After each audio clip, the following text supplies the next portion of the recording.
Tonight we go back in time to NASCAR's inception at an original track that was once long gone, once thought to be, but is now back for good and thrives on good old short track nostalgia. Good evening, folks, and welcome to another live production for Season 4 of the...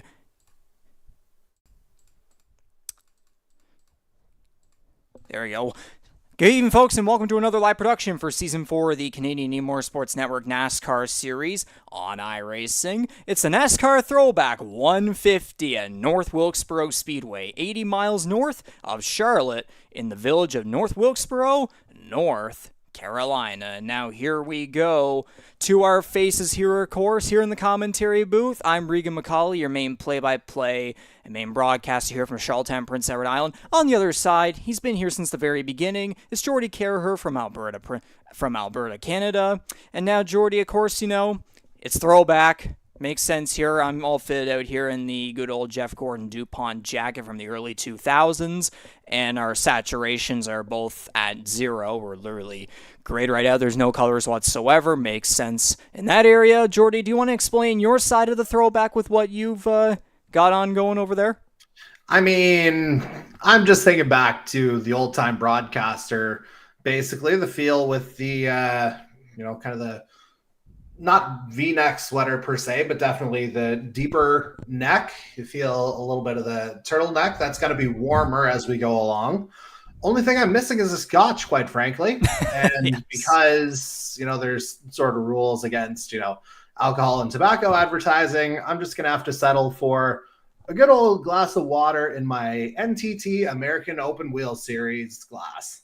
It makes sense in a session. Now that I think about it, I think I actually made the I think I made the saturation on the graphic even to 0. I completely forgot about that. So that's a little bit funny right there, but hey, it works. Yeah, it does exactly. And let's go into the biggest recent headline before tonight's race. We are now officially halfway through the season. The first half concluded 2 weeks ago. We had an off week last week, but 2 weeks ago was the Holland Hurricanes 200 at Kansas Speedway. It was the first non-superspeedway race with the removal of the fast repair, and you can see on the screen right there, points leader Corbin MacAulay earned his 6th pole of the season at Kansas. The number 17 Holland College Chevrolet, that's not going to be a scheme tonight, obviously. Led 69 of 134 laps, but he had to deal with multiple instances of requiring repairs due to a wall hit, and his tires weren't exactly up to par at the end in comparison to another driver, and that other driver who took advantage was none other than the number 13 of rookie Jared Ireland, who was named the June Driver of the Month. Quite fitting for him.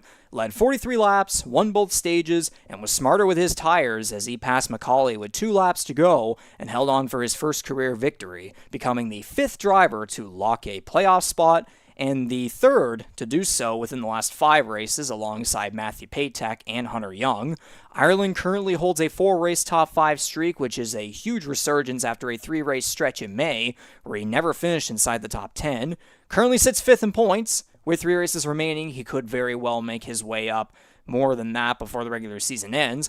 But knowing that we're in North Wilkesboro tonight for our first ever short track race on the iRacing service, plus our first race at this track specifically, it's a giant mystery for both him and throughout the grid, as his recent momentum will be a kind that other drivers in the field will, want to replicate with only 3 races remaining until the playoffs, especially those who currently sit below the playoff cut line, and it won't be a matter of if, but a matter of who beginning tonight. Yeah, it's crunch time now. We had the week off last week, obviously observing 4th of July for our primarily American drivers, it should be noted.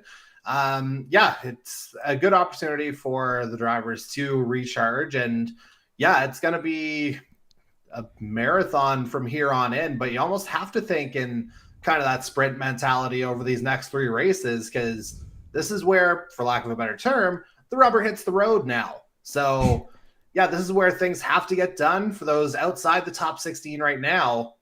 As you said, chances are just getting slimmer and slimmer here now. So if you're going to make something happen, tonight's the night you got to do it. And obviously North Wilkesboro, a little bit of a different wrinkle. No stages to consider either.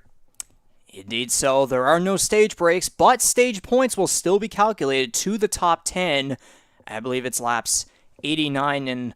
Look at my notes, it's lap Yeah, it'll be laps 89 and 178, so 89, 89, 89, three Okay. equal quote-unquote stages right there, so that's how it's going to work tonight. But before we get into all that, let's take a look at where we are currently at on the schedule.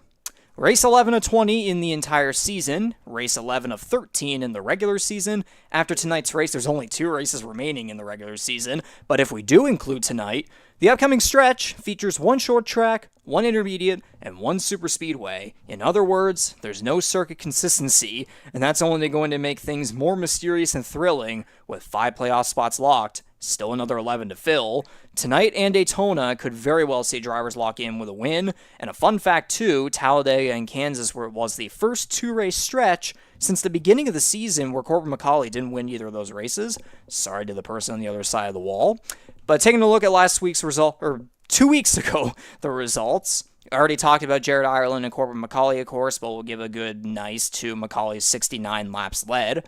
Scott Bailey qualified 8th and finished 3rd with 3rd and 5th place stage finishes as well, earning his 8th top 10 in a row and his 3rd podium in the last 5 races. Justin Belmonte qualified and finished 4th along with a 7th place stage 2 result. Never led a lap, but he stayed consistently up front. Just wasn't enough against guys like Ireland, McCauley, and Bailey. And then 5th through 8th sees multiple drivers who qualified outside the top 10 and came home with terrific finishes, beginning with the 23 of Ryan Gibson, who led 8 laps, earned his 4th top 5 within 8 races.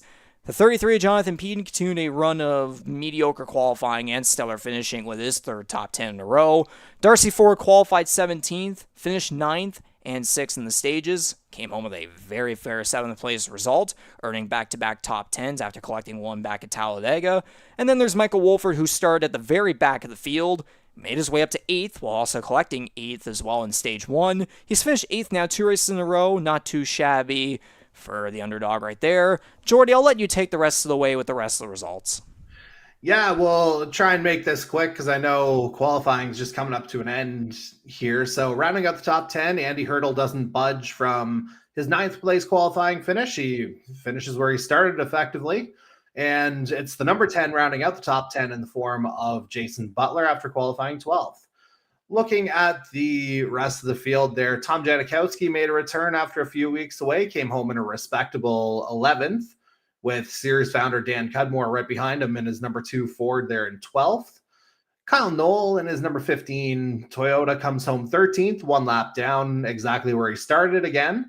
Jose Mercado finishes 14th, 2 laps down, along with CD Mangrum, who will not be in the field this week, it should be noted. I believe the one driver who will be missing finished 15th last week after starting 3rd, and we get into a bit of a run of high qualifiers kind of having the races ruined effectively, with that also including Ty Higginbotham, Dylan Baum, and Matthew Paytack. And then Mike Marini was the last of our finishes drivers to register a finish. He had an early retirement that I believe is early on in stage 2 to be finishing 96 laps down. And then we had our 3 DNSs, but they're all back this week.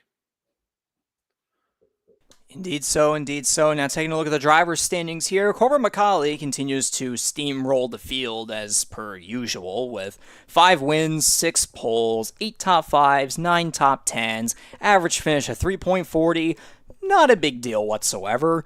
Justin Belmonte remains at 2nd in the overall standings. Matthew Paytek drops from 3rd to 4th in the overall standings after a 2nd straight race of DNFing due to unfortunate incidents out of his control. Jared Ireland jumps from 7th to 5th in the overall standings with his Kansas victory, of course. Hunter Young missed Kansas, dropping him from 9th to 14th in the overall points, but his Talladega win, of course, does keep him safe at least until after Daytona, so this upcoming stretch is relatively fine for him. Scott Bailey is the top driver in points without a win at 3rd in the overall standings, 16 over the next best, and of course you're mentioning about CD Mangrum there, who is 6th in the overall points.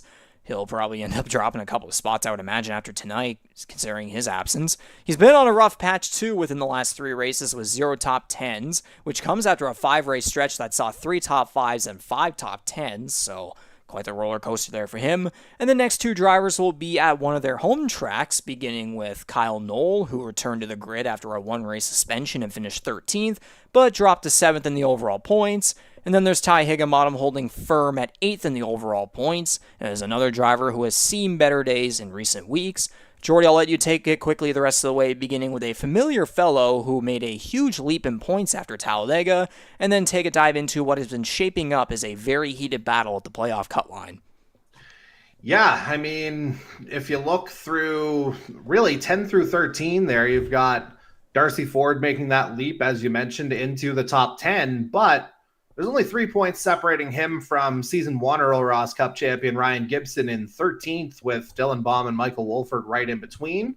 Then the runner-up of the last two seasons, Jonathan Peden, he's lurking in 14th. Then the guys who rounded out the top 10 last week, they are in the final two playoff positions right now, Andy Hurdle and Jason Butler, the latter of whom holds a 13-point edge on Mike Marini right now. But Daniel Cudmore, if he gets a couple of breaks here in the next couple of weeks, again, the different track configurations could produce some surprise winners. Don't even, discount Mark Cox, Jose Mercado there either. And then, the parity of the field, Jonathan War, he may have a shot here as well. I know he's going to be really paying homage to that number 29 tonight. And then Tom Janikowski, he's missed a few. And I know at minimum he'd have to win to get in. I think there might be a race threshold there as well. But certainly, I would say even 20 for sure, there's still a shot there. And, short track kind of breeds chaos a little bit. Anything could happen. For sure. And that could be a case right here for the rookies, of course. Justin Belmonte leading the way once more as Jared Ireland jumps to second, 21 points behind Belmonte. Kyle Noel drops to third. Dylan Baum remains at the back of the pack. Of course, the first two guys have won and locked a spot, but the second two you would probably say are relatively safe at the moment, but still have yet to visit victory lane. So with all that being said, we are going to head over trackside right here and take a look quickly at some scenic views here in North Wilkesboro Speedway. It should be noted that obviously with North Wilkesboro returning this year in real life for the NASCAR Cup Series and the NASCAR Craftsman Truck Series, this is the type of version iRacing is using is back when North Wilkesboro was running in 1987. So we're getting a pretty vintage. We're going to be getting a vintage style race going on here. That's the way iRacing has this layout. Jordy, do you have any quick thoughts overall on what you think? Because I mean, again, as we've been saying, it's North Wilkesboro. There's a lot of firsts in here and a lot of mysteries coming into this one, especially coming down to the wire with the playoffs very, very soon, just a few weeks remaining. First of all, with me still being a bit of an iRacing neophyte here on this side, I love the fact that it's the 1987 configuration. Again, really adds to that throwback nature of it. 5/8 of a mile is what we're looking at here tonight. So, how many times have we talked about it? Riggs, you can't win a race on the first lap, but you can certainly lose it on the first. And a short track, that only magnifies that fact, as we are going to see some absolutely fantastic schemes here tonight. I can't wait to be going over a lot of these with you here. For sure. So we will go into a very, very quick loop here and get back to the track as I will go into race control, give these guys a couple words here of both wisdom and maybe a little bit of strictness, knowing this is our first and only short track of the season. And also, too, you can tell right now, these are not very, very familiar schemes in terms of what we've seen throughout the season, but they may be very so if you've been a longtime fan of NASCAR. So I'm going to give these guys the command to go to green, and we will be right back. You'll hear these engines fire up for a one and only short track race of the season at North Wilkesboro Speedway.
you have it. The engines have been fired up, so here we go. Now we're going to shed at these drivers and their paint schemes. And as a matter of fact, that's not a MacAulay on the front row to begin this one, and that's not the right one. Here we go at the starting grid.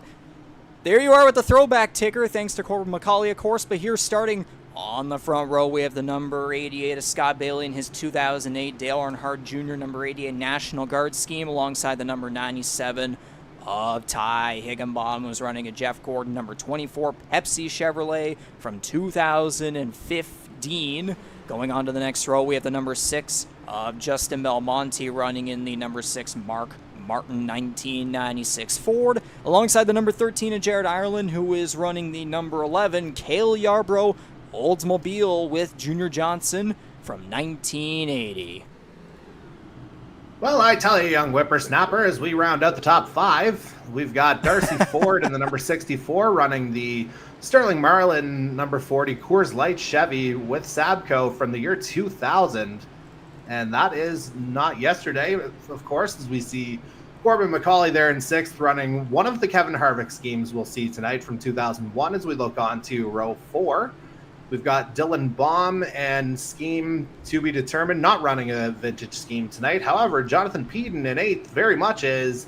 He's running the Harry Gantz Skoll Chevy with Leo Jackson Motorsports circa 1994. And moving on to the next row here, Kyle Knoll, also another rookie here, not running a throwback scheme tonight. He starts in 9th. Alongside him, the number 10 of Jason Butler running the number 10 Ricky Rudd 1997 Tide Ford. And that runs out the top 10 right there. Moving on to the next row, we got the number 41 of Jose Mercado running in a Davey Allison 1991 number 28 Ford right there. And alongside him, the number 21 of Matthew Patek, who by the looks of it is also not running a paint scheme either. So there are a couple of guys who were unable to get something done here for tonight, but I mean, hey, they're still here. We got a 21-car field. Take it on, Jordy. All right, moving on to row 7, we've got the number 36 of Michael Wolford starting in 13th, and he's drawn inspiration from another 36, that being the Ernie Irvin Pontiac with MB2 from 1998. On his outside, and I love this story personally, the number 77 of Hunter Young, he's actually got a family connection to this, as his number 77 paint scheme is based on his uncle's number 777 Dirt Car Sportsman, in which he won 3 consecutive races back in 2012. Love those stories. Moving on to row 8 now, we've got the number 7 of Andy Hurdle, and he's gone outside of NASCAR for his inspiration. He's gone to Formula One, specifically the Williams Renault of 1992, driven by Nigel Mansell and Riccardo Patrese. And on his outside will be the number 98 of Mark Cox. And again, unsure if he's running a throwback there as well. We didn't have one listed at the time of production. And I will round out the grid here. The number 29 of Jonathan War running a number 29 2003 Kevin Harvick scheme right there. And there's the number 93 of Tom Janikowski to his outside. And Janikowski running a Rick Wilson number 4 1986 Oldsmobile scheme right there. Moving on to the next row, we got the number 23 of Ryan Gibson running a Terry Labonte 1996 throwback. And to his side, the number 12 of Mike Marini running a Dale Earnhardt Jr. Excelta Chevrolet throwback from 2017. And then to round out the field, of course, he's running in his own scheme back from the 2021 Canadian Motorsports Network Formula One Championship with Alpha Flow Racing, his number 2 Ford. So very fitting and interesting choice from the number 2 of Daniel Cudmore. And of course, that does it for the starting grid here. So with that being said, give us a second so we can give these folks the command to go green.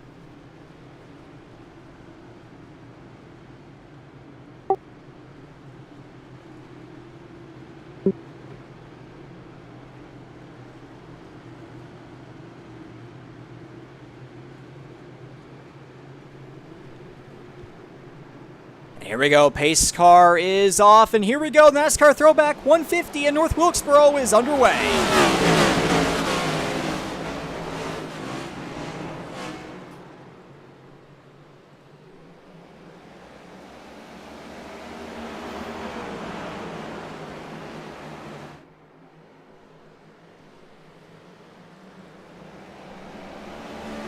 Leading lap 1 is the number 88 of Scott Bailey. Ty Higginbottom holding second right there as they get a bit of a gap going there.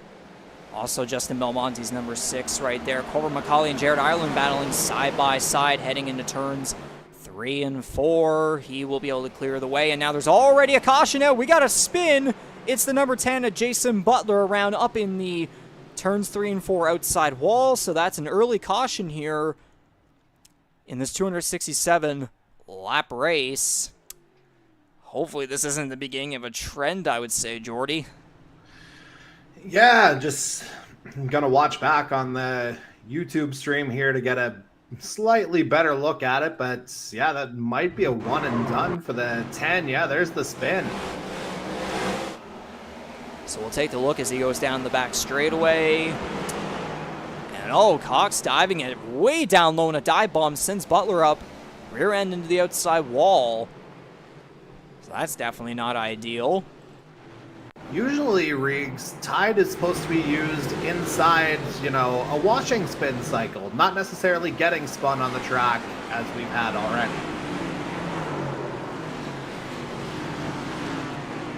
It's definitely not ideal right there.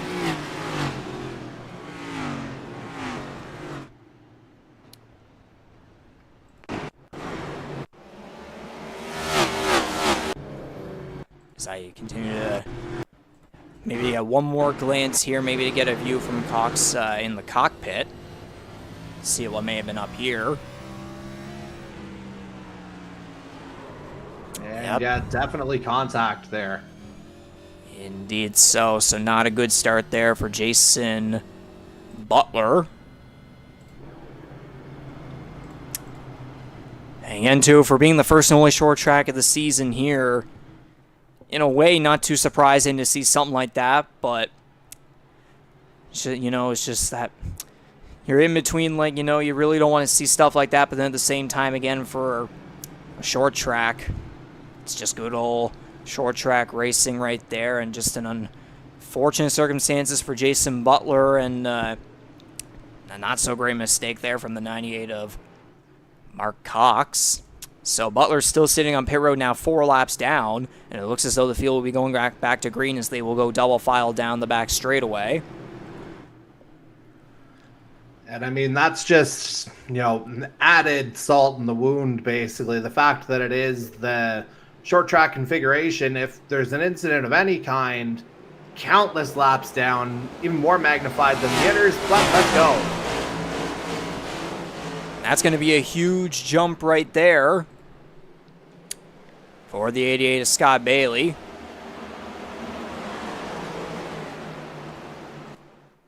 And Bailey, a guy who historically has been comfortable on short tracks, one of 5 drivers to capture at least one short track victory. His coming at Bristol back in season, was it 1 or 2? Let me just look. Well, as you take a look, season 2. Okay, good to know right there. Thank you for that information. But Scott Bailey launching away right now from the pack as Belmonte still holds second. MacAulay making his way up to third. Higginbottom falling back now here to 4th place, battling alongside Dylan Baum. You can see Darcy Ford's Sterling Marlin car right there alongside Jared Ireland's Cale Yarbrough car, as we will hit lap 10 at a 267, and obviously the reminder that there are no stage breaks, so this quite literally could go green for a very, very long time. It'll be instant-related cautions that would be the case here, and that's what we saw with Jason Butler and Mark Cox, of course. And according to my notes, the possibility about where the pit window will lie would be about 75 to 80 laps, so we can get a lot of racing going for many laps here, but then around that point, it would be, I guess, around the end of the stages, quote-unquote. That's when we'll likely expect cars to come in for what would hopefully be green flag pit stops right there. And kind of missed out on one little segment here so that we could get things quickly underway. It's a case of who to keep an eye on tonight. Personally, I'm just going to get it over with my 3 picks. Corbin MacAulay, Scott Bailey, and Ty Higginbottom. I mean, MacAulay's a fairly obvious one because quite literally he could... There was that possibility they could shoot away from the field, but so far he's actually kind of dealing with a challenge right now as he currently sits in third right behind Justin Belmonte. And again, I was saying Bailey there shooting away by already just kind of over a second right there over the rest of the field in the turns 1 and 2, and now the rest of the field now entering their course. I mean, MacAulay has won on short tracks previously in the past, including Richmond, Martinsville, and Bristol. I think you would call Richmond a short track, technically speaking, but we'll move on with that. Scott Bailey has won at Dover and Bristol in the past back in 2021, and he's been dying for that first win. It's been very overdue for a guy who's been extremely consistent, as we said earlier, when looking at the results and the standings, of course. He's been, again, dying for that first win ever since the 2021 Crack Device Co. 200. And, of course, you know, it's Ty Higginbottom recently moving back to his home state of North Carolina. The defending series champion will no doubt be fighting hard to heal his recent snake bite and put on a show in front of one of his home crowds. Jordy, can you think of anyone right off the bat?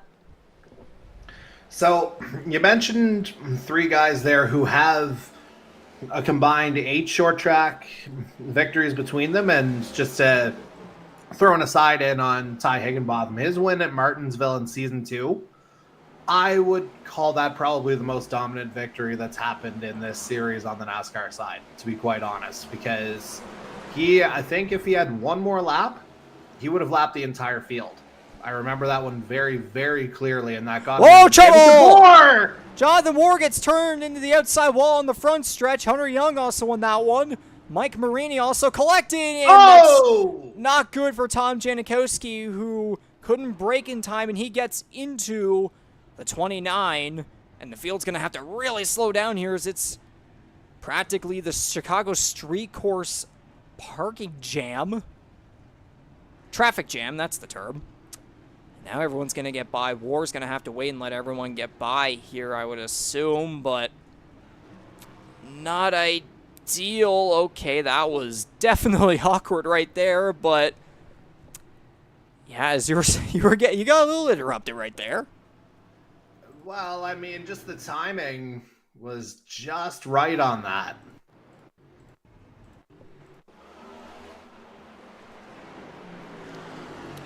But yeah, let's keep more of a focus on here, trying to figure out just what went on. We saw the initial contact. There we go. Yeah, we'll get a good look from this side here. So, yeah, is that Cox again? No, that's War, excuse me. Yeah, so War just wasn't clear, and he turned himself up into Young, and then Janikowski, I would think, probably just had nowhere to go vision-wise. We'll get a better look here. I would say kind of, but still not ideal, obviously. Well, what have we been talking about before? Like, just not much. It's a short track, obviously, so that just means any kind of contact is going to be amplified, as you see here. And, you know, just, yeah, less room to operate as, again, Janikowski came through on the railroad there at the very end.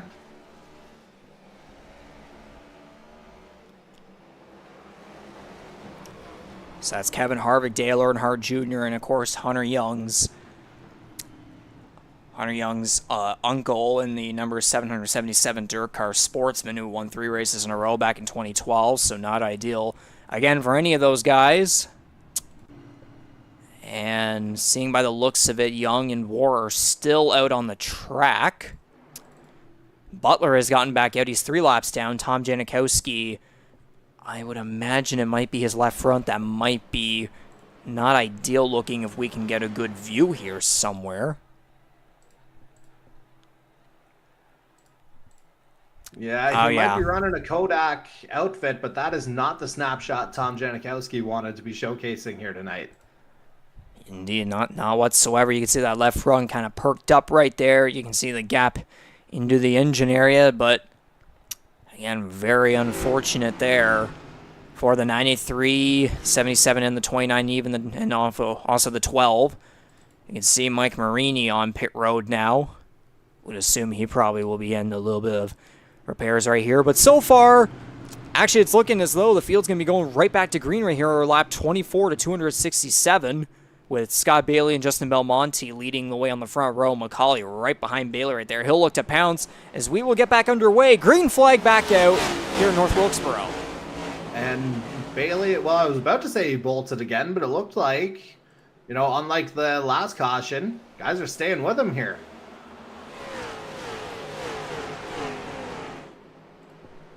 Indeed, and it'll be side by side between MacAulay and Belmonte. No, MacAulay's going to be able to clear Belmonte, and he'll shift into second place, and he'll look to chase after the 88 of Scott Bailey, who again, Bailey running a scheme of Corbin's favorite driver, Dale Earnhardt Jr.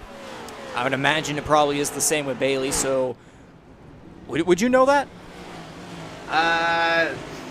Trouble! Not before. Big crash on the front stretch. Dylan Baum gets turned. Belmonte collected. Darcy Ford also collected.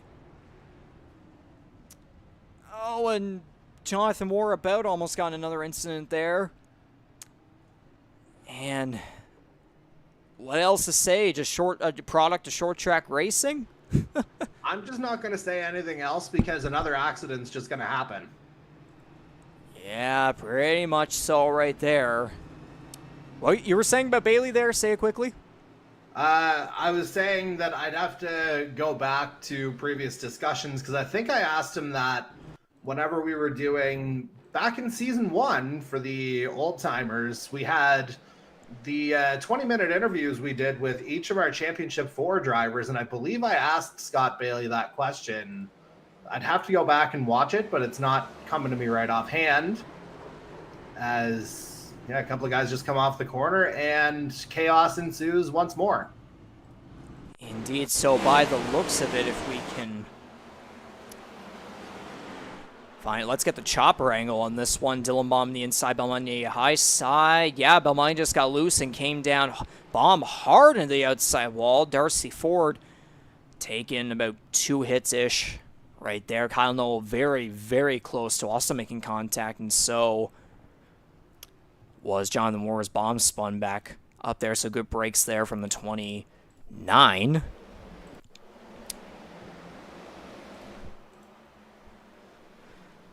But now, the interesting thing this kind of does, Riggs, the guys who've been involved in the earlier incidents, if they can keep their nose clean and things happen, suddenly you can kind of find your way at least somewhat closer back to the, maybe not so much the lead lap, but the point I'm trying to make is it seems like attrition could be a real thing here in tonight's race. So it's just a matter of here more so than anywhere else we've seen, just kind of keeping your nose clean as much as anything else. So as much as the stakes are higher, it might just be the guys who are able to keep their heads who will kind of emerge and come up toward the head of the field.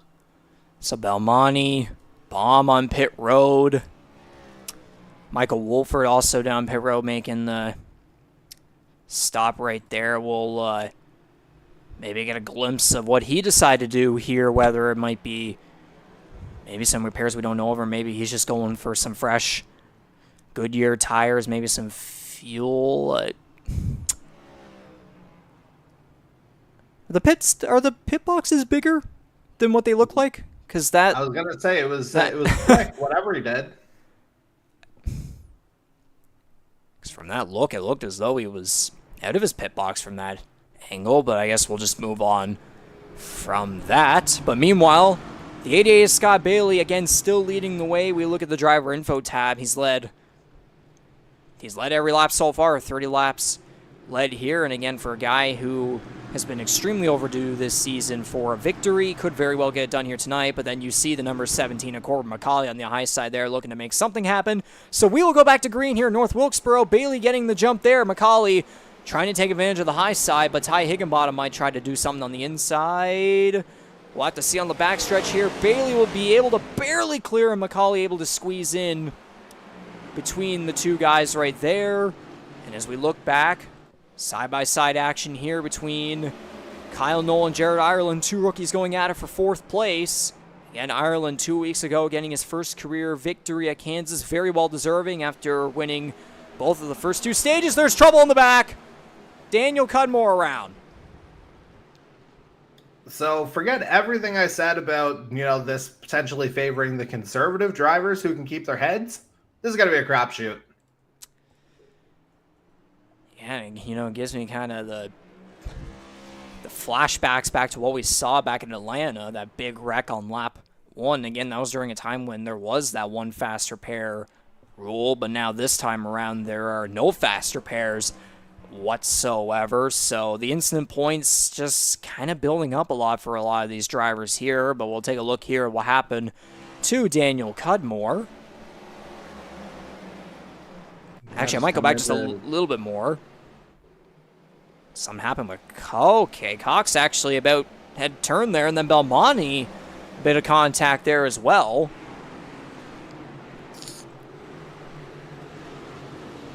Belmonte. Yeah, there's the bump. That's the bump right there.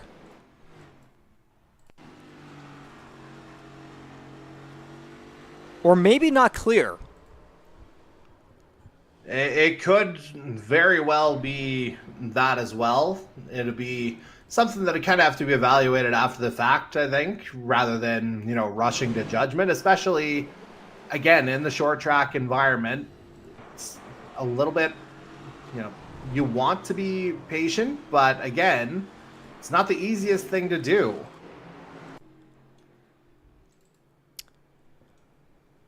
Definitely not the easiest thing to do right there.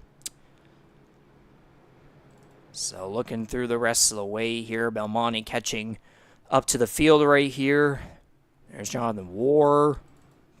Dylan Baum on pit road right now, 1 lap down. Hunter Young just now coming out of his pit stall. Want to see here maybe.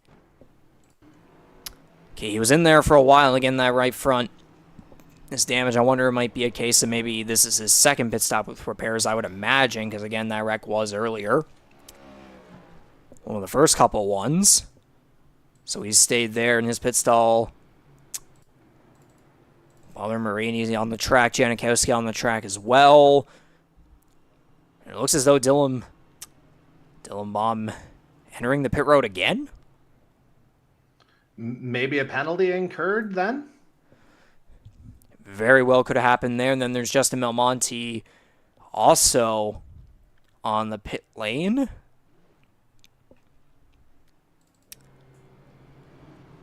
But the pace car lights are off on the front stretch heading into turn 1, so the field will go back to double file once more with Bailey and MacAulay there on the front row. You could argue these have been the two best drivers all season based on overall consistency. Again, MacAulay, though, way higher in favor in terms of wins with 5, while Bailey's still at the blank 0.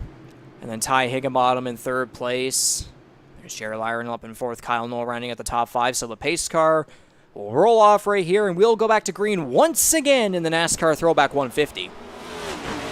And again, Bailey, I think he may have sniffed out MacAulay's attempt to go to the high line last time because he went to that middle groove straight away as soon as he crossed the line. But MacAulay's going to follow him here. So this could get spicy here early on. Indeed, so Bailey getting away once more right there. We got a side-by-side battle between... Looks like it's... Oh, I thought I saw something there. Yes, there's trouble. 2 cars around. Mark Cox and Matthew Patek in together in turns 1 and 2. Oh, and Cox is going to spin Patek out. No caution. Oh, man. Short track tempers. Oh, there's a caution. I swear, if Matthew Patek had any luck, like, he'd probably be better off with no luck at all right now as we go to yet another caution. So the caution does end up coming out right there. I knew there was something that happened there in the background, but then the 2 cars went out of frame right there, but something did indeed happen, so we're going to have to take a look at what went on between Cox and... Roger. I think there may have been a third entity involved here, Reeves, if we go back far enough. Is there a come down here, perhaps? Yeah, look at that. Okay, so Cox... Yeah, really just kind of getting involved on the back end there, and then that happened. We are going single file restarts. Yeah, so is that, trying to see, is that War again? Is that War or Ford? And I've just gotten the word here through race control. The restarts are going single file from here on out. Probably a decent decision. Yeah, I would definitely say so. And lap 43 at a 267, and we've already gotten perfect for the race summary. 5 cautions, 21 of the 42 caution, 20, jeez, 22 of the 43 laps under caution. Yikes.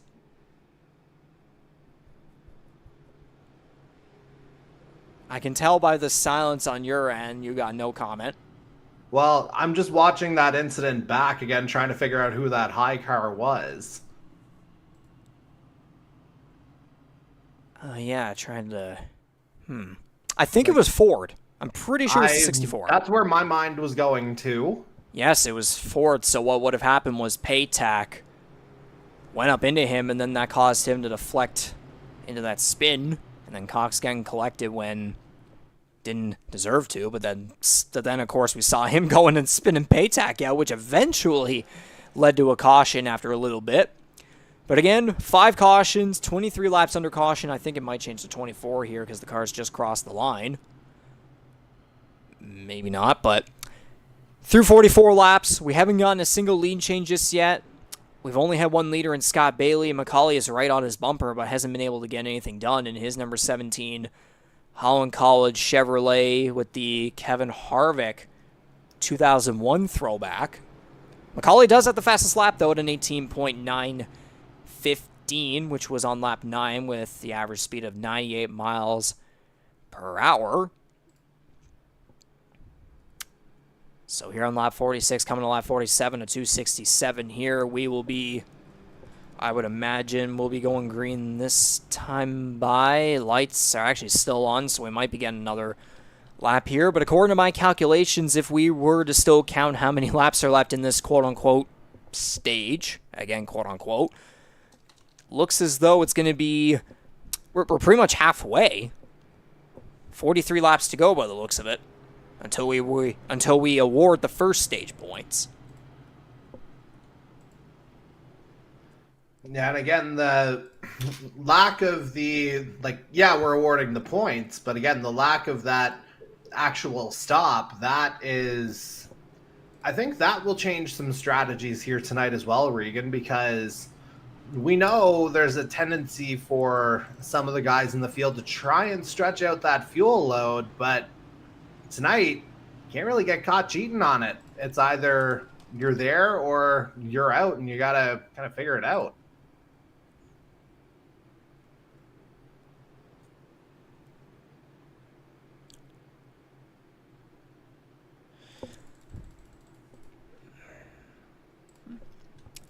Indeed so. So the pace car now is going to roll off, so we're going to go back to green with the first single file restart of the race. So we're back underway here, lap 50 at a 267. And by the looks of it, so far so good. Some double file going on here as we got Mark Cox, and looks as though that's Jonathan Moore up there on the high side, really shooting up the track, though. It looks as though he had a really tight entry into turn 3 right there. Belmonte trying to get to the inside of Michael Wolford. That would be for the 13th place position right there. Actually, no, I think I may have not been live right there, as a matter of fact. Maybe, but anyways, we'll get right back to this. Scott Bailey still leading the way as per usual. MacAulay following him. Rookie Jared Ireland says he doesn't think the stream is live. And I just got the word, I believe it sounded like the stream wasn't live. We are now, though. So, we are all good. We're just fine. Again, lap 53 at 267 here. Bailey and MacAulay pulling away there in first and second. MacAulay trying to use that inside line just like Bailey right there to stay caught up here. And hopefully with this single file restart, we may be able to maybe get a long green flag run. Hopefully the broadcaster, the good old broadcaster jinx, doesn't happen there. Again, we said Ireland in third, Ryan Gibson in fourth in his Terry Labonte 1996 throwback, right in front of the Jeff Gordon car of Ty Higginbottom. So it looks as though it looks to be about single file throughout the whole field here. A bit of a double file moment there, I believe, between Mike Marini and Jonathan War. Only 16 cars in the lead lap. Hunter Young is the only the final lead lap car there in the number 77 or 777 based on the throwback. Matthew Patek 1 lap down. Jason Butler at 3. Marini as well. Dylan Baum is at 6 laps down, while Tom Janikowski all the way back here at 11 laps down. And you can actually see the top 2 cars right there getting inching closer and closer to him is Janikowski on the backstretch. These guys are now just exiting off of turn 2. And yeah, that's the other kind of contention point for leaders as well. Like, back markers are never going to be far away here. So there's always going to be a bit of that kind of dodging, weaving, trusting the guy with you there on the track to kind of do the right thing, as MacAulay may have had a little bit of a wall tap there just to kind of straighten himself out. But yeah, just to kind of expand on that point, like, especially here, an unknown track to all of us within the Canadian E-Motorsports network in terms of competition, whether it's heat or now, because obviously we didn't run it on the heat side of things. There's going to be a lot of kind of figuring things out on the fly here. And like I said, it comes back to trusting your fellow driver out there on the track whenever situations arise. So it'll be very interesting to see how the field navigates that once things kind of settle down a little bit, because I'm probably speaking out of turn saying that with 5 cautions already. Indeed, too. And you're saying about that potential wall tap there, I mean, got to remember back at Kansas how many times we saw cars tapping the wall right off of turn 4, and I believe Bailey and MacAulay both fell victim multiple times, especially MacAulay, who again had to go through multiple instances of repairs on pit road. And again, he was still able to be up there at the front to, again, at the time, potentially get the victory. But of course, no, Jared Ireland was able to steal it away as he was smarter with the tires, had way better tire wear by the end on that pass with 2 laps to go en route to victory. And I believe here, yeah, very, very close proximity here between the leaders and the lap cars, as Michael Wolford and Tom Janikowski are both, you can see here, coming off turn 4, and then you see the leaders right there. They're practically both on the back stretch, or front stretch, sorry. So lap traffic will definitely become a factor here if we are able to keep a long green flag run going and maybe get some green flag pit stops, but that's still quite times away. I believe it might be another maybe 20 to 30 laps by my estimation.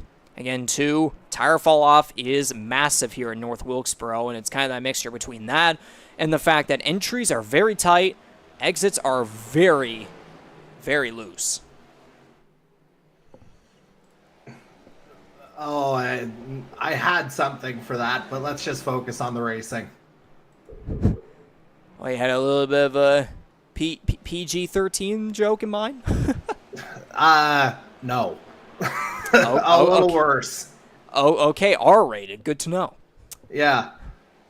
Let's just say the whole Mark Cox coming out of my pants, it might have been challenged. Yeah, 2021 All-Star race. We all remember that fondly. But yes, we're getting the challenge here. MacAulay trying to use the high side. Bailey able to clear him just barely. We're getting a very close angle here of this side. Well, it was side-by-side racing for a little bit there, but Scott Bailey able to hold firm in front of Corbin MacAulay. These two battling really hard here for first place.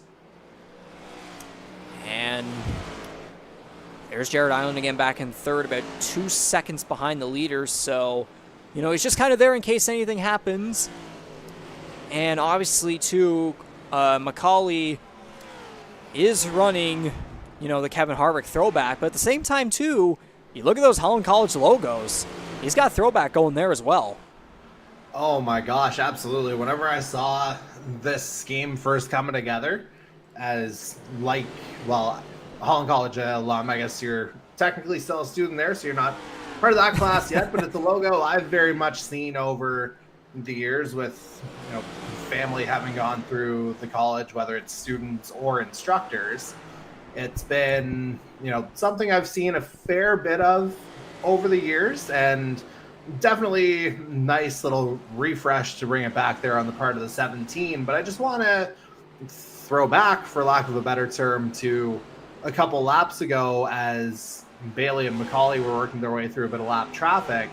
One of the guys they were trying to get by was the 36th of Michael Wolford. And, again, I've mentioned sort of the gentlemanly nature of doing things here. Kudos to the 36, because Bailey and Wolford, they are very much known to be buddies in the sim racing circuit. And I wondered if maybe there was going to be a little bit of a Skittles block there from the 36 on MacAulay as he tried to go by, but both cars passed with no incidents. So kudos to you, Mr. Michael Wolford.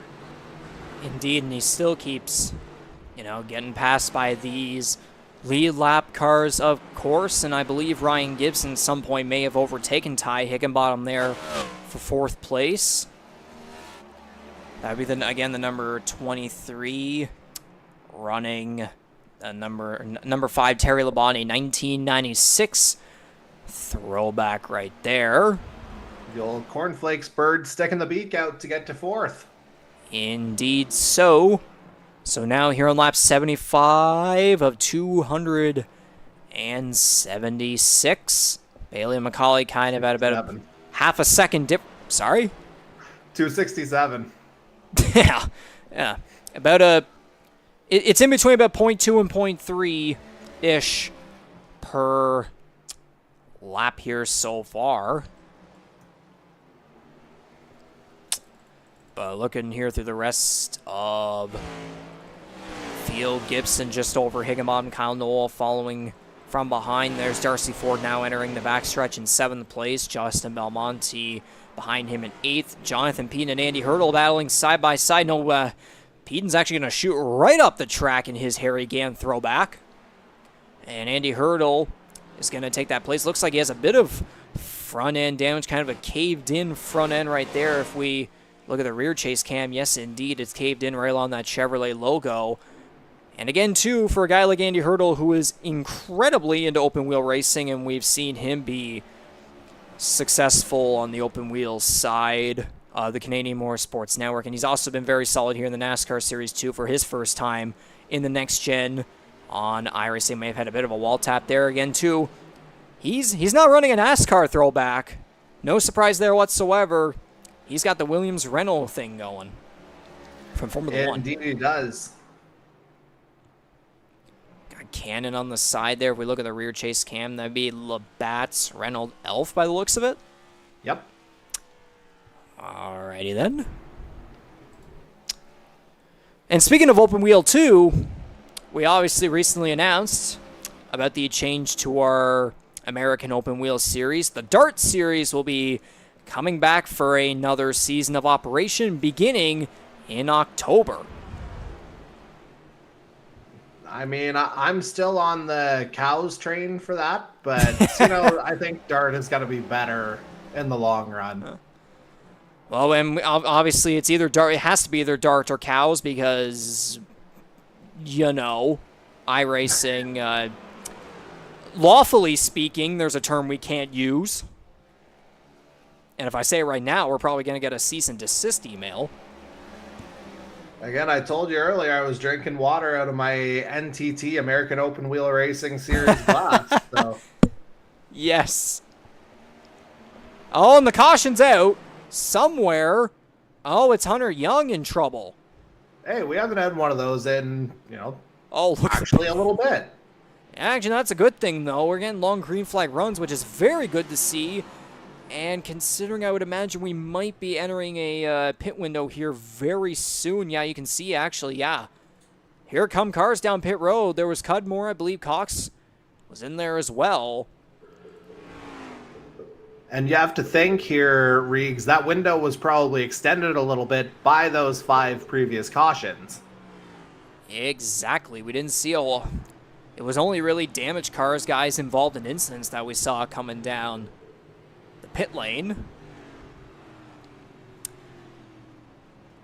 Cox coming off there with a 15.22. I want to very quickly get an idea of how many tires and fuel everyone took. So Cox, by the looks of it, going for the 4 tires, I would imagine. Yup, he will be. MacAulay on pit road. Also Ireland. Bailey, you can get a look at Bailey as well. Yep, all 3 of them are going to go for 4 tires. I mean, no surprise whatsoever. If you go for 2 tires in North Wilkesboro, and you just saw there, Bailey actually just barely getting out ahead of MacAulay. Man, that was tight. That was very tight indeed at the pit exit, but so with that being, I was going to say there, if you take 2 tires in North Wilkesboro, may the Lord have mercy on your soul.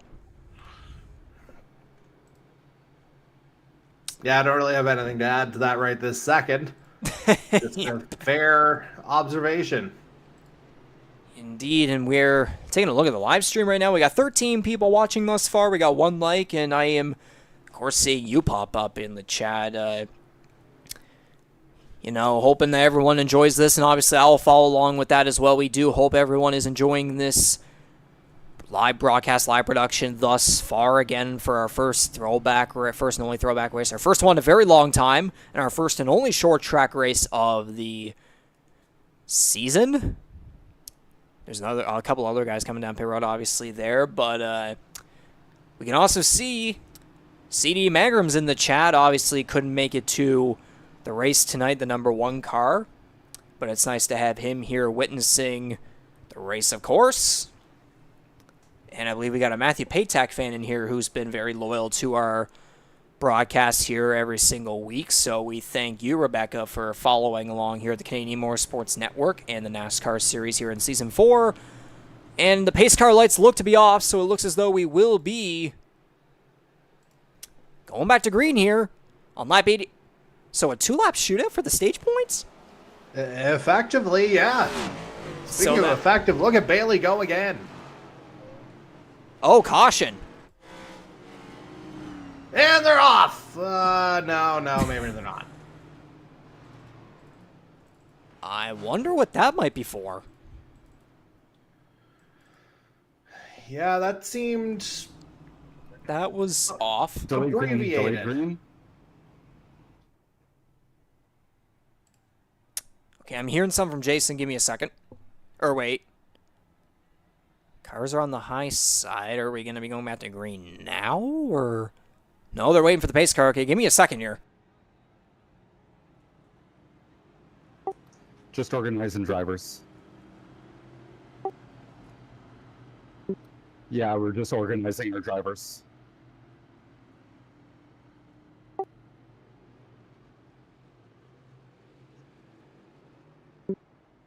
Yes, sir. End of stage 1. So I'm just getting word here. It was a delayed green right there, trying to get drivers organized. It sounds like there wasn't really much organization going on right there, but the pace car is going to roll off, and this is actually when the cars get back to the line here, stage points are going to be rewarded. So technically speaking, Scott Bailey will earn 10 extra points right here at the quote-unquote first stage. And MacAulay will get second there. Ireland and Gibson will be somewhere in there between 3rd and 4th. Ty Higginbottom 5th. Kyle Knoll, Jonathan Peden, Darcy Ford, Jose Mercado, and Andy Hurdle, I would imagine, rounding it out right there. So I would assume he'd be around those 10 drivers. Oh, we're going almost 3 wide there through turn 2. Very close call between Gibson, Higginbottom, and Kyle Knoll. I mean, 3 wide is possible here, but knowing the tight entries, the loose exits, you probably won't want to do that. And there's a moment back there for the 64 Darcy Ford, who makes a great save off of turn 4. His Sterling Marlin throwback. The Coors Light Chevrolet is going to keep going, battling side by side with the 41 of Jose Mercado, who's in the one of my personal favorite NASCAR schemes of all time. It's number 41 for him, but the number 28 Aveline Ford of Davey Allison.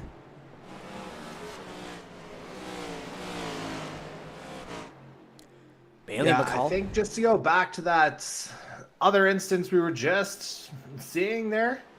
Yeah, 3 wide's one thing. Short track, yeah, I don't know how I feel about that one. Yeah, pretty much the same with you on that one right there, but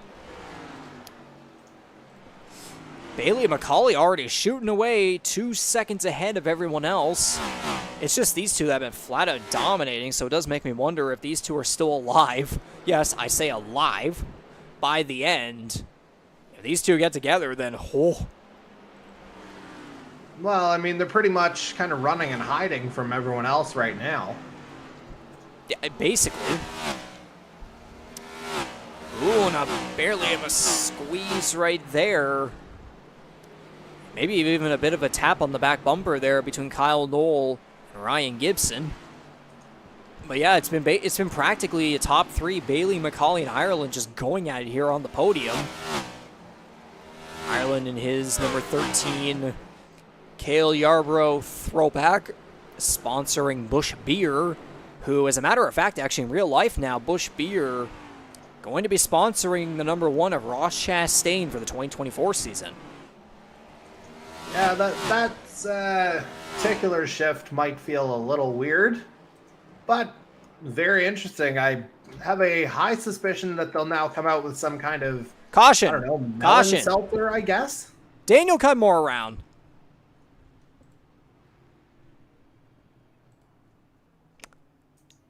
Yeah, I would say what you were saying there makes sense, but anyways, Daniel And Oh, that these- is spin number 2 for car number 2. And yeah, we've got our 401 freeway logjam there again. Cudmore may not like what you just said right there, but anyways, we'll move on. He knows I speak facts. Alrighty, instant replay, here we come. What on earth happened? So, oh, Mercado had a moment. And then, oh, Cudmore, I would assume may have just had a bit of a panic, hit the panic button.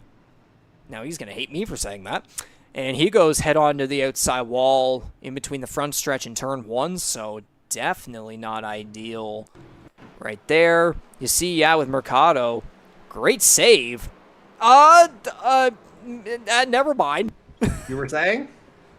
I was saying nothing. Stop. Yeah. No, good old broadcaster jinx striking again. Yeah, I really wonder, like, with Cudmore.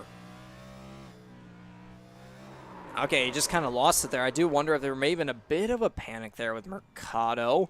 You saw Cudmore's hood kind of come up right there.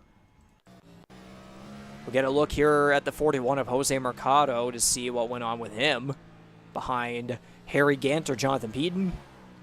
Yeah, Mercado, he probably could have headed if he didn't spin the wheel back up again. Hard into the outside wall, almost collected someone else in the process there. Yeah, it's one of those things where if you do anything, it feels like you're doing too much. And then he goes and hits the inside wall. Okay, that explains why the 41 was there and everyone stopped there. Okay, yeah. Makes perfect sense. Gotta make sure no one does eventually. Yeah, pretty much. So Cudmore went down pit road right there. Matthew Patak passing everyone. I don't know if that might be a lucky dog case or something like that, but again, back to the leaders here, of course. Lap 102 of 267. So, of course, over 100 laps complete here at North Wilkesboro. Scott Bailey still leading the way, and if we look at his driver info tab, 99 laps led. Did Wonder... No, I already did the 99 bottles of beer thing last week, so can't do that again. Okay. Okay, I imagine it was during that little pit window, or if you want to call it like that, from the yellow flag, of course. Bailey has led 100 laps. Ryan Gibson led one of those laps under caution. Ty Higginbottom also led a lap. And did anyone else, or would the math be correct there in saying that? Okay, I guess Maybe so, but yeah, that would be the case. So we're back to green now. Bailey and MacAulay probably going to shoot away from the field once again, but Kyle Knowles going to try and give Jared Ireland a challenge here in a rookie battle. Again, it's the veterans going at it in the top two, and then you got in third and fourth place the two rookies, and then another veteran, Ryan Gibson, coming up behind them there in fifth place. Or I shouldn't say coming up, but we'll keep it that way, I suppose. Ty Higginbottom, defending series champion there. Jeff Gordon throwback. One of my personal favorites right there, going through turns 3 and 4, looking to put on a show here for at least one of his home crowds. Ford, Peden, Hurdle, and Cox rounding out the top 10. Justin Belmonte just outside right there. Jason Butler and Tom Janikowski going at it, even though they are both many, many laps down. Or at least Butler's 4, Janikowski's at 12. And it looked like Jonathan Ward had a bit of a moment right there. A tight entry in turns 3 and 4. Yeah, he was real high in that corner. Not quite sure if he got it straightened out, but it looks like he's all good from here anyway. Indeed, so Hunter Young heading down pit road.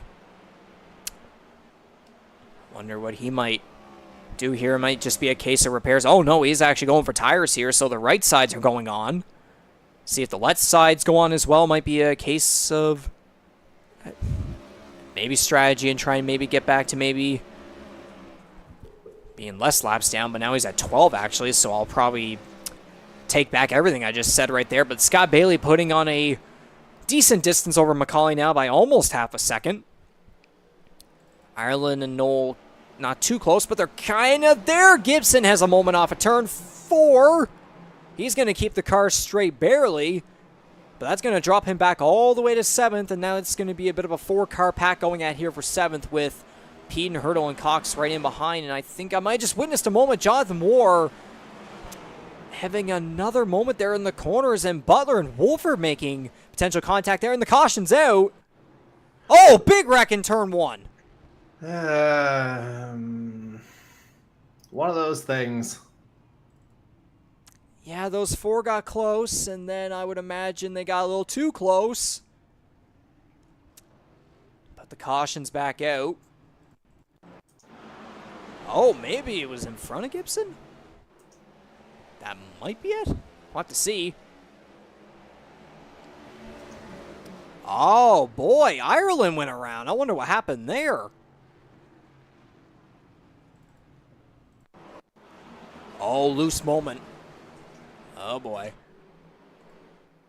Yeah, lots of cars collected in that one, to say the very least. And yeah, there's the loose mode, almost turning into a drift, basically.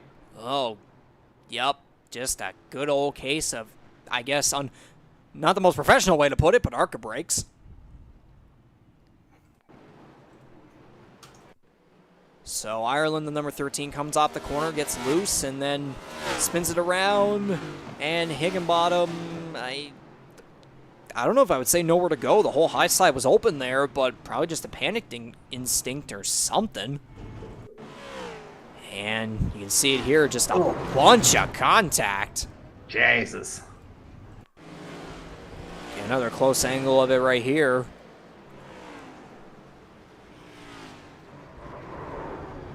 Yeah, just nowhere to go on that. Just good old short track racing right there. I don't know if I would say good old, but fans would definitely put it that way. Yeah, it kind of looks like sandspit more than short track right about now.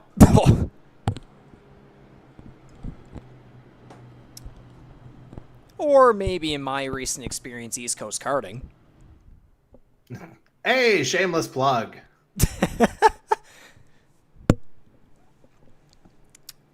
Because I, too, encountered a spin at East Coast karting. That's all I'm going to say. Well, I mean, you basically told the whole story, so... Yeah. To say, yeah, that's all I'm going to say. Like, that's all we needed to know. Yeah. But yeah, MacAulay, or... Why would I say MacAulay and I? Corbin and I. That's funny.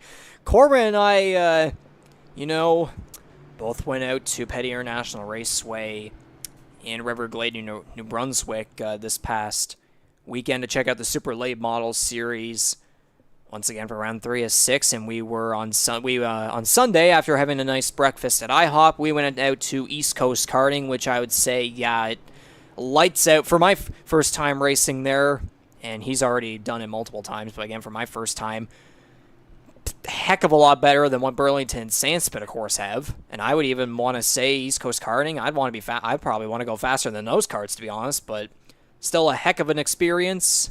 I know MacAulay and I were we were going wild. We were pretty much, bumper to bumper the whole time. Meanwhile, this other pack of friends were there, and we were lapping them pretty much every single time around, if that's a way to put it. But anyways, back to on topic, back to green in North Wilkesboro, lap 117 of 267. Bailey leading the way, MacAulay, Nolan, Ford. Yeah, Darcy Ford actually making his way up, especially after that big stadium he made a couple laps back there. So nice to see. You got even the number 7 of Andy Hurdle making his way up. And again, for I would imagine this is his first time on a short track in iRacing, so great to see there. You got also the 98 Kit Kat Ford of Mark Cox. I do wonder if there may have ever been maybe a Kit Kat scheme in NASCAR ever, but definitely nothing comes to mind there. We got a massive pack going at here. Hopefully this doesn't turn into I saw something in the bottom. Oh, something. Thought it might have been Dan Cudmore there, but I think he may have saved it. Oh, and about that, one car going into the inside wall. That's the 77 of Hunter Young, who's going to come back on the track and maybe try to keep it going. He will. Wouldn't be surprising if he goes to pit road, but okay, he's just going to keep it going. 777s are supposed to be a symbol of good luck. He has had absolutely none of it here tonight. Meanwhile, the guy with a single 7 is going just fine in the top 5, as we were saying earlier, and Mark Cox actually trying to maybe put up a battle against him here eventually. Maybe hopefully not have a dive bomb into a corner like we saw on just lap 1. But Bailey and MacAulay still going at it here for first and second. They'll be catching up to Hunter Young eventually, I would imagine. Here now on lap 122 of 267. Still plenty of time until we get to awarding stage points once again. And there goes Hunter Young on pit road. And now we see Mark Cox and Andy Hurdle finally side by side here at the bottom of the top 5. Hurdle saying on the high side he might be able to get a slightly better exit. No, Cox is actually going to prevail on the inside line. Nice to see there. So the number 98 gets up into the top 5. And based on recent results from Mark Cox, if I take a quick look, I almost said look here. In the past 3 races that he has run at Atlanta, Michigan, and Talladega, 2nd, 7th, and 3rd. And again, for a guy that is below the cut line at, if I look at my standings here, by the looks of it, it is 32 points below the cut line with 3 races remaining.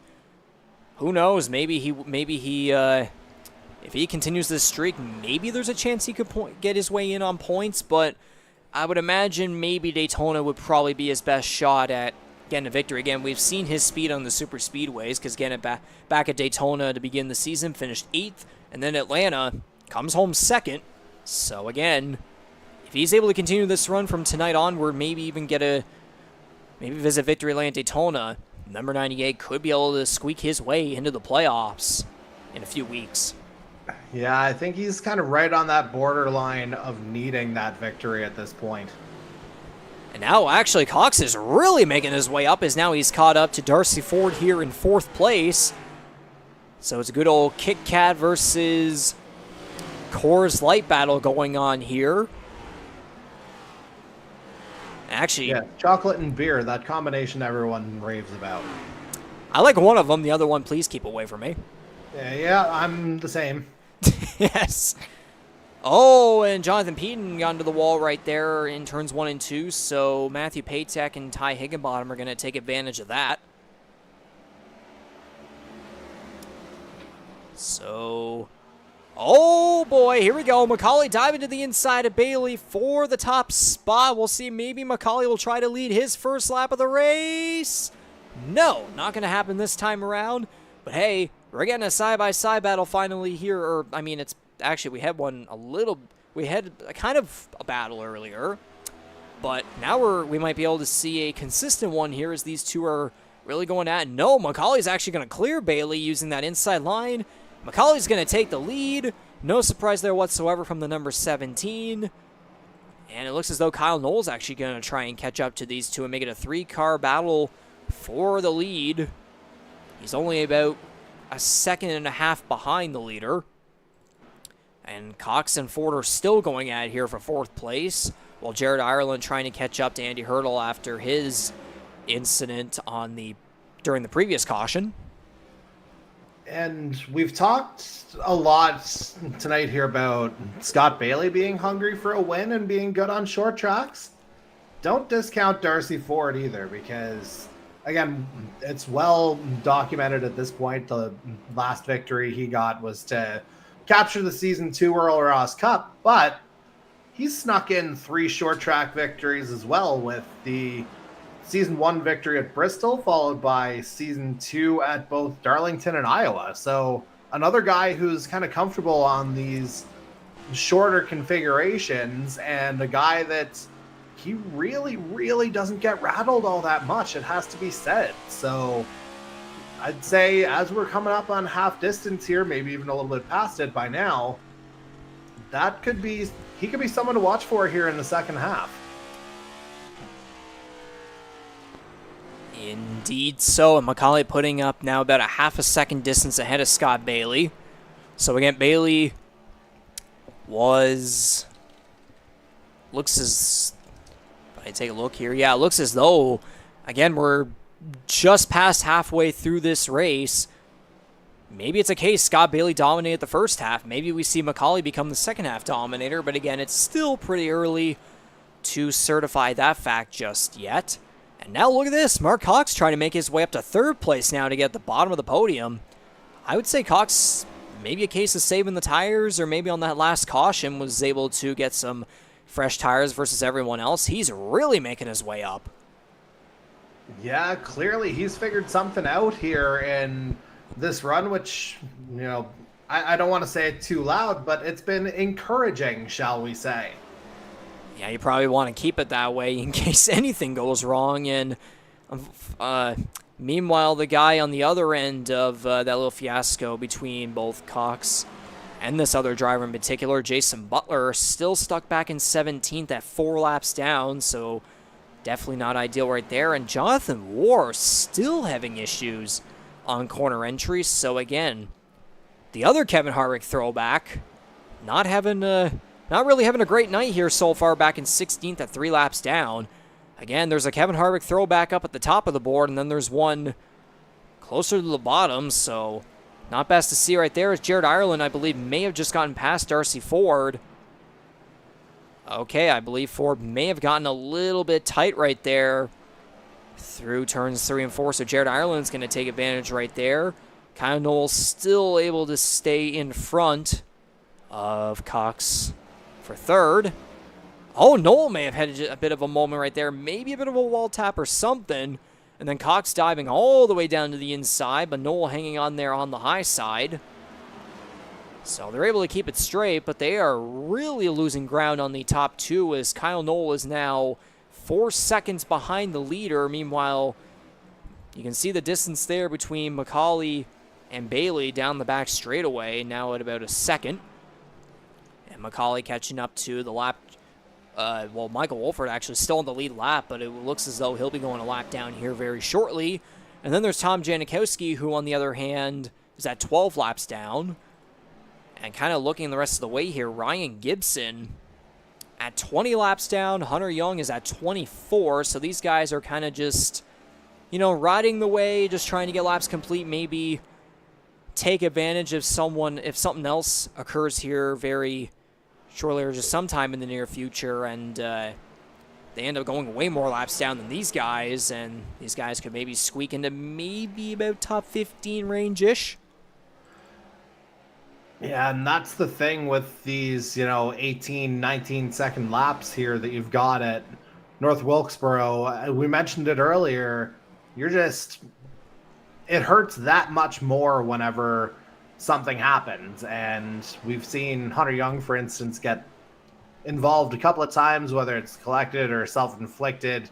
He's had a couple of incidents here this evening, and you mentioned almost a couple dozen laps down now. And again, this is a guy who won a couple weeks ago. So that just is a further demonstration that every race provides a new opportunity. And, you know, what happens one week, absolutely no guarantee that you'll be able to replicate that success moving forward. And especially here tonight, I'd say the knuckles are going to be pretty white for a lot of these drivers here by the end of the evening. Indeed, so we had a lot of drivers behind the scenes talking about how tired they probably, or I won't say probably, they'll certainly be when this race comes to a close. But again, it's nice to, at the same time, it's nice to see these drivers come in here and put on a hell of a show and put in a lot of determination, a lot of hard work to be able to finish this race again. We still have 21 cars on the track. We haven't had a single DNF yet, which is really it's both surprising but also excellent to see, because knowing again now that we don't have fast repairs anymore, we've seen the past races, we've had multiple cars go out in DNFs, but for North Wilkesboro, at 148 or 149 laps in, about to be 150, everyone's still on the track. Yeah, and I mean, we've had stuff happening pretty much, well, actually, yes, from lap 1, there was our first caution at that point. And as we see someone going slow there on the start-finish straight, who was that? Was that Cox? No. I believe that was Hunter Young you were talking about there. That was going slow through turn 1. So he drops to 25. Goes from bad to worse for him here tonight by the looks of things. And 25 laps down now as Bailey's going to look to pass him here on the inside. And he'll clear the way as Young slows down and stays away right there. There's the number 2 of Daniel Cudmore, 3 laps down in 14th. Not the greatest position, but at the same time, though, definitely a heck of a lot better than a lot of other guys in the field right now. And speaking of the last name Cudmore, we've got a Cudmore in the chat. All right, I should probably go back to YouTube to see this.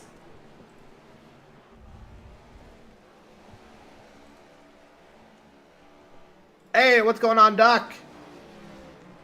Mr. Darcy Cudmore in the chat here. Nice to see you here, and we gladly appreciate the kind words of great broadcast as per usual. But yeah, giving the shout to Darcy, and now we're also giving the spotlight to the Cudmores all over the place here, and Daniel Cudmore on the track here decided to have a little bit of a very almost up against the wall moment right there going through turns 3 and 4. But again, the number 2 of Daniel Cudmore, we've seen him a couple of times running a green and white paint scheme sponsoring the Cudmore Design brand. So great to see him. That would be for Cody Cudmore. So yes. We're getting Cudmores all over the place here in this discussion. So again, great to have you here watching this, Darcy Cudmore. Well, while we've got him, we should mention that Dan's original paint scheme was for Darcy Allen PR. So we should particularly shout out the man who's actually in the chat. And that, yes, indeed, to that as well. So, again, Daniel Cudmore throwing back to his 2021 Formula One championship in his Alpha Flow racing car. It's kind of I find it kind of funny in a way where it's at some point in discussions and such, I decide to grab I looked at every single throwback scheme, and I calculated all the drivers that would be in the field. You know, there's like Dale Jr., Kevin Harvick, Cale Yarborough, and Rick Wilson, Ricky Rudd. You got all those drivers, and then there's Daniel Cudmore. Yeah, I mean, the guy who would throw it back to himself. Well, I mean, maybe it would have been a little nicer to have a Montreal Canadiens paint scheme. Never again.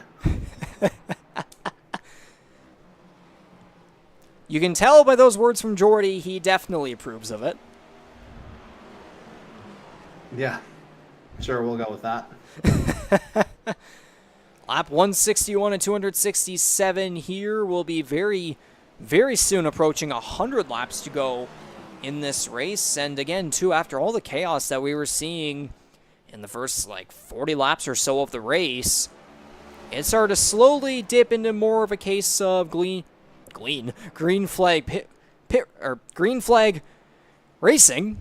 Take your time. Yes. And now we're really starting to get those runs, and cautions are kind of an every now and then thing, or maybe right now we're not even getting them at all. And I don't know what's going on here between Peden and MacAulay, who are getting really close here, as Peden, again, trying to stay on the lead lap, but now he's going to go one lap down, as now only 8 cars remain on the lead lap. And I just noticed here, actually, Mark Cox has fallen back to 8th place. I wonder if something might have happened with him. Yeah, it might take a little bit of a look back to see where that drop occurred. By the looks of it, I don't see... Okay, no, there it was. As soon as I'm saying it looks like, oh, there's nothing. Oh, wait, never mind. So, there was the moment right there. So, not good for the number 98, who was really making a surge up to the top there in 3rd place. I wonder, though, if that actually might have caused him to wear out his tires, unfortunately. But again, still in the run for a top 10 here, not too shabby there. And MacAulay actually making his way up to the 98, so that might make it 7 cars in the lead lap. And again, we got Hurdle, Ford, and Belmonte here just coming off of turn 4. Meanwhile, MacAulay is now just getting off turn 4, so MacAulay seems to finally be grasping that speed that we've seen out of him throughout the season here, again with 5 wins in 10 races. In the first half, again, it was the number 88 Scott Bailey leading every single lap, other than that little, those yellow flag pit stops where we saw a couple other guys leading 1 lap each. He was the first half guy. MacAulay looks to be the second half guy. And it wouldn't be surprising, knowing MacAulay's experience and his talents, for the first and only short track race of the season, it's no shocker whatsoever. Yeah, I mean, it's a fair assessment to make. Again, he's a guy who's won at 3 different short tracks like we talked about earlier. But at the same time, knowing guys like Scott Bailey and Darcy Ford, as MacAulay actually got a little loose there out of the turn. Just to go back to that point, those 2 guys, Bailey and Ford specifically, they're pretty good at playing the long game here. So still a long way to go. Yeah, the laps are ticking down quick, but you still got to cover the mileage. Indeed, and actually, speaking of loose, Scott Bailey, I believe, may have just had a bit of a moment there off of turn 2. About had the rear end going around on him, but he's able to keep it going as he is about 1.8 seconds behind. Jared Ireland just getting through turns 3 and 4 here, back in 3rd place. Kyle Knoll in front of the lap car, Matthew Patek holding 4th. Belmonte just getting through turn 4. Darcy Ford as well. There's Andy Hurdle. Cox in the middle of 3 and 4. Bailey's going to eventually have to get around the number 98, but 7 cars on the lead lap here. For a lot of guys, it's going to be a matter of needing multiple cautions for guys to have to, have the opportunity to be the lucky dog. But MacAulay, again, about 2 seconds ahead here of Scott Bailey. And again, the fact that it's been kind of clean and green here over the last little bit. Yeah, some guys, as you mentioned, they all have to for something to happen, just as long as it doesn't happen to them. A little bit of a sky cam view here to see what's going on. Actually, as a matter of fact, that made me just actually catch a moment here between Kyle Knoll and Michael Wolford along the left rear quarter panel of the 36. So actually, that camera helped out, even though it was very zoomed in, obviously. But taking a look at the race summary here so far, 8 cautions, 39 of the 174 laps under caution. We've had 4 lead changes, only 2 different leaders being Bailey and MacAulay.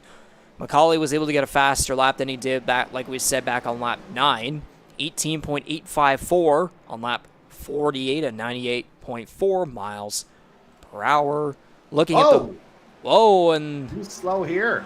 Jonathan War slow here through turns 3 and 4. And he's going to head to pit road. Oh, that was a little close there with Mike Marini.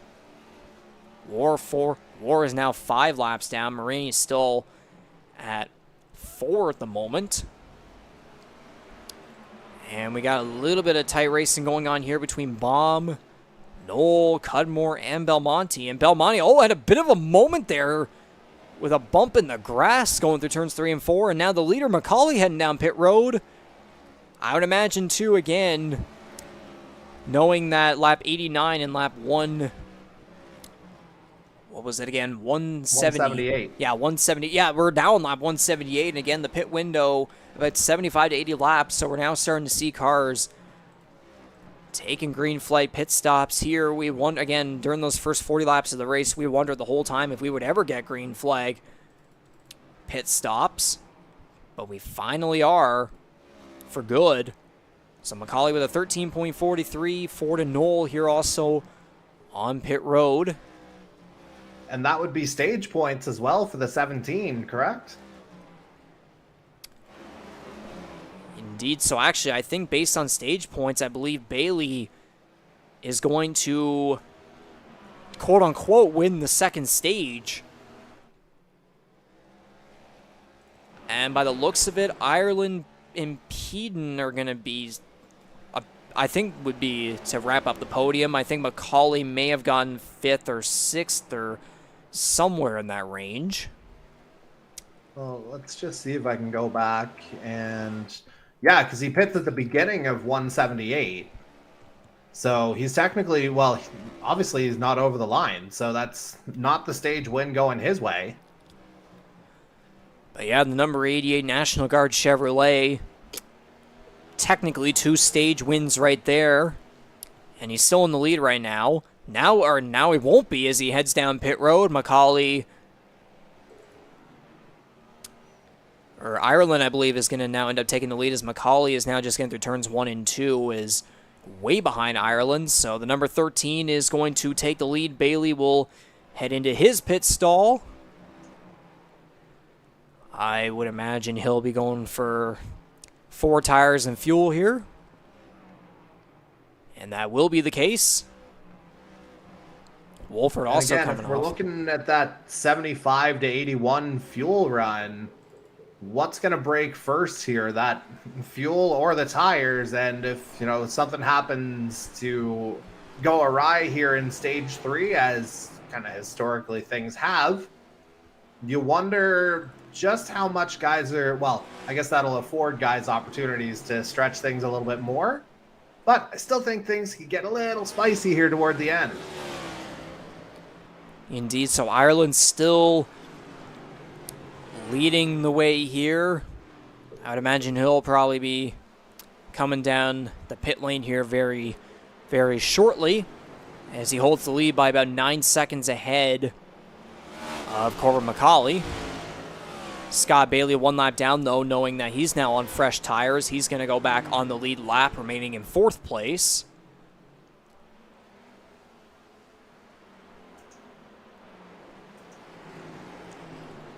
And I just noticed, by the looks of it, the number 29 may have disconnected, so Jonathan Moore, I believe, might be the first DNF of the race. That would not be surprising whatsoever, as he, again, we've been seeing him dealing with plenty of... Oh, and there's a car around turn 4. Caution. Oh, and another car. Oh, and another one, too. Higginbottom. And is that Knoll there, the first spinner? That was indeed the 15 of Kyle Knoll going around, and Knoll, that's not well coordinated. That's definitely not well coordinated. Well, I'm just catching up here on the YouTube feed to see what I can see, and yeah, just kind of high out of turn 4, caution instantly because he kind of went into pit lane, and yeah, there's a little tag on Higginbotham there as he tries to get himself spun around effectively. Ah, Bailey. And yeah, let's just see here. Oh, Yeah, Cox in the wall. Nolan Belmonte, as you said. And yeah, there's Bailey getting slowed down, as you mentioned. And then you just... Belmonte doing a premature donut to try and get himself straightened out. And then almost spun Marini. And then spins Belmonte. Oh, goodness. Well, I guess we'll see if this works. Actually, now that I think about it, too, maybe the 29 actually accumulated enough incident points, because, again, with how many times he got, you know, had those moments in the corners, those tight entries, wouldn't be surprising if he accumulated enough incident points where he just had to be disqualified. So whatever happened, he's still that first DNF. Or actually, no, never mind. I think I might be seeing the incident points here. He only has 4, so it might just very well have been, you know, just not wanting to bother with it anymore. But you see here again, though, just anarchy going on off of turn 4. Noel just collecting others as he can. Yeah, that Marini tap, Belmonte again.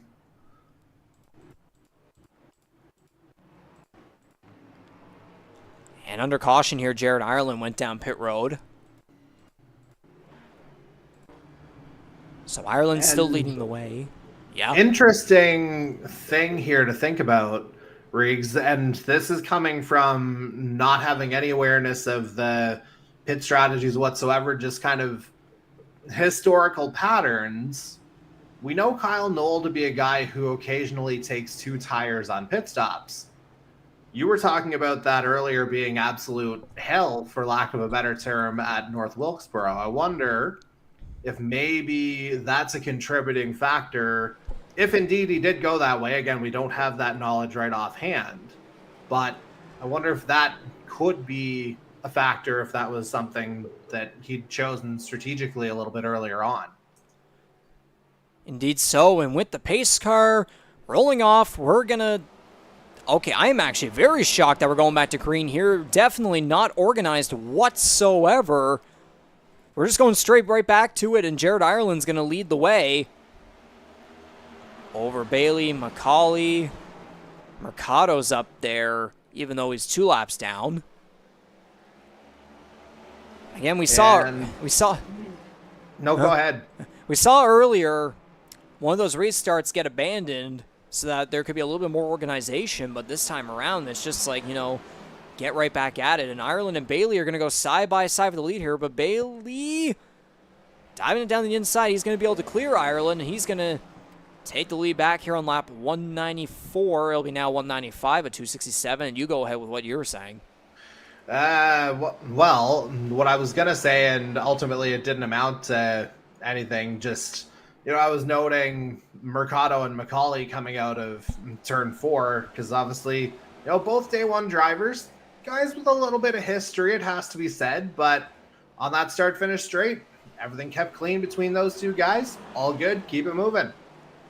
Indeed, and this is the time where we want to thank our sponsors with the Canadian Motorsports Network and the NASCAR Series here for Season 4. Holland Hurricanes, Kyle's Fried Chicken, as you see that little throwback logo there on the bottom left, Rampage Coffee Co., Wing Snob, and GTR, both the team and a sponsor.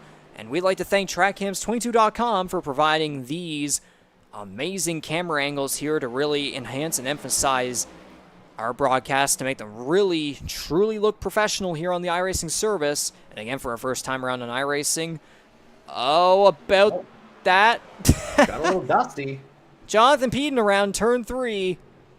Number 33 MBR Chevrolet with the Harry Gant throwback.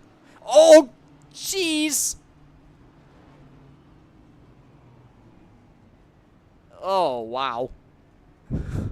Well, I know you were about to tee up the crank it up, but he kind of got cranked himself going into that turn, it would appear. And we need another look at this, I think. I'm actually on Belmonte, but I'm supposed to get a look on him later. Okay, that's a little too early there. We'll see what happened here with the 33. Oh, just loose off the corner, through the grass. Couldn't keep it straight. Hard into the outside wall. And then just watch watch the 6 at Justin Belmonte as he comes up here on the high side. Peden trying to back up, and ooh, yikes. And even Cudmore, too. And then a brief disconnect.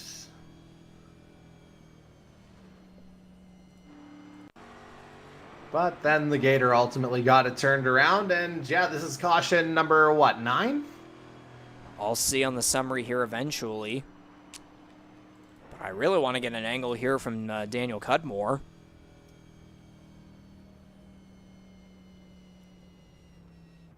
Whew. Yikes. Indeed, that is a yikes.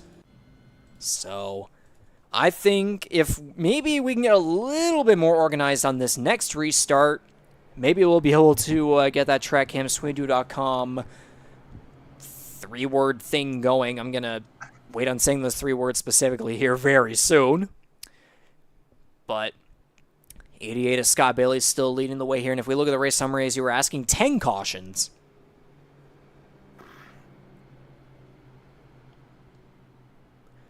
That would be 46 of the 201 laps under caution.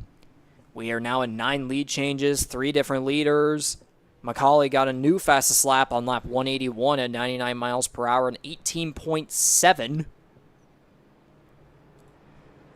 And I wanted to look at the weather info earlier. Partly cloudy, 28 degrees air temperature, 37 degrees track temperature, the humidity at 1%, the wind speed looks to be about in between 15 and 20 kilometers an hour per hour, and then the wind direction at east. So, again, very slick racetrack, not much grip. These guys have had to battle all night. Yeah, and it's been a battle primarily between, again, your 2 top horses here, so to speak, in Scott Bailey and Corbin MacAulay, with, you know, them holding 99% of the lead outside of pit stops, basically. And yeah, as we approach 60 laps to go, maybe even below it now, because I am incapable of reading, I think we're in for a shootout. Let's go to it, Reeds. Yep, green flag is out. And we will give this opportunity for the TrackCams22.com. Crank it up.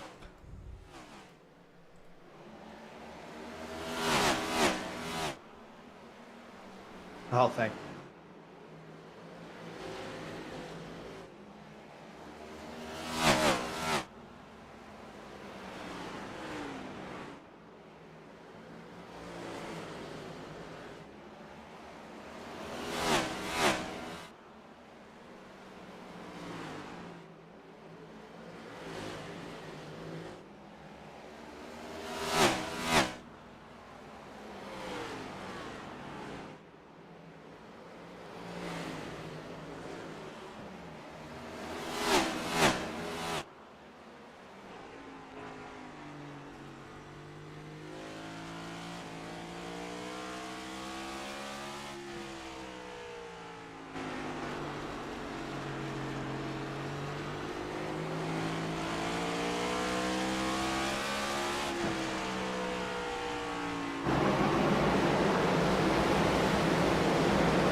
And the crank it up is going to have to stop here as the caution is out.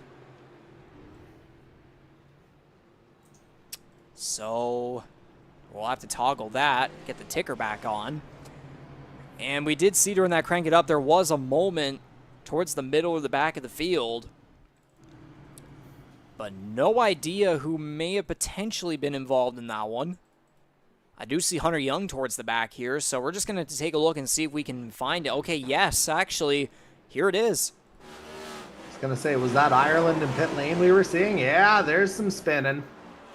Into the inside. I don't even know if you would call it a wall in a way, but Jonathan Peden and Hunter Young getting together.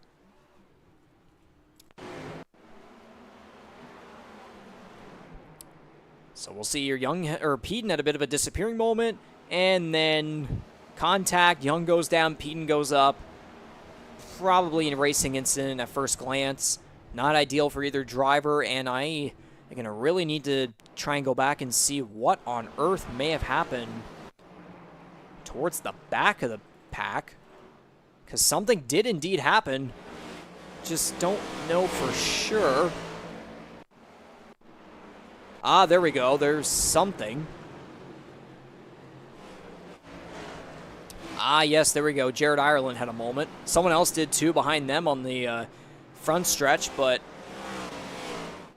So Ireland spins down the back stretch, and then there's a moment. Oh, okay, yeah, Jonathan Peden had a moment there as well. So almost 3 wide there too. And then, of course, later, as we saw, gets together with Hunter Young.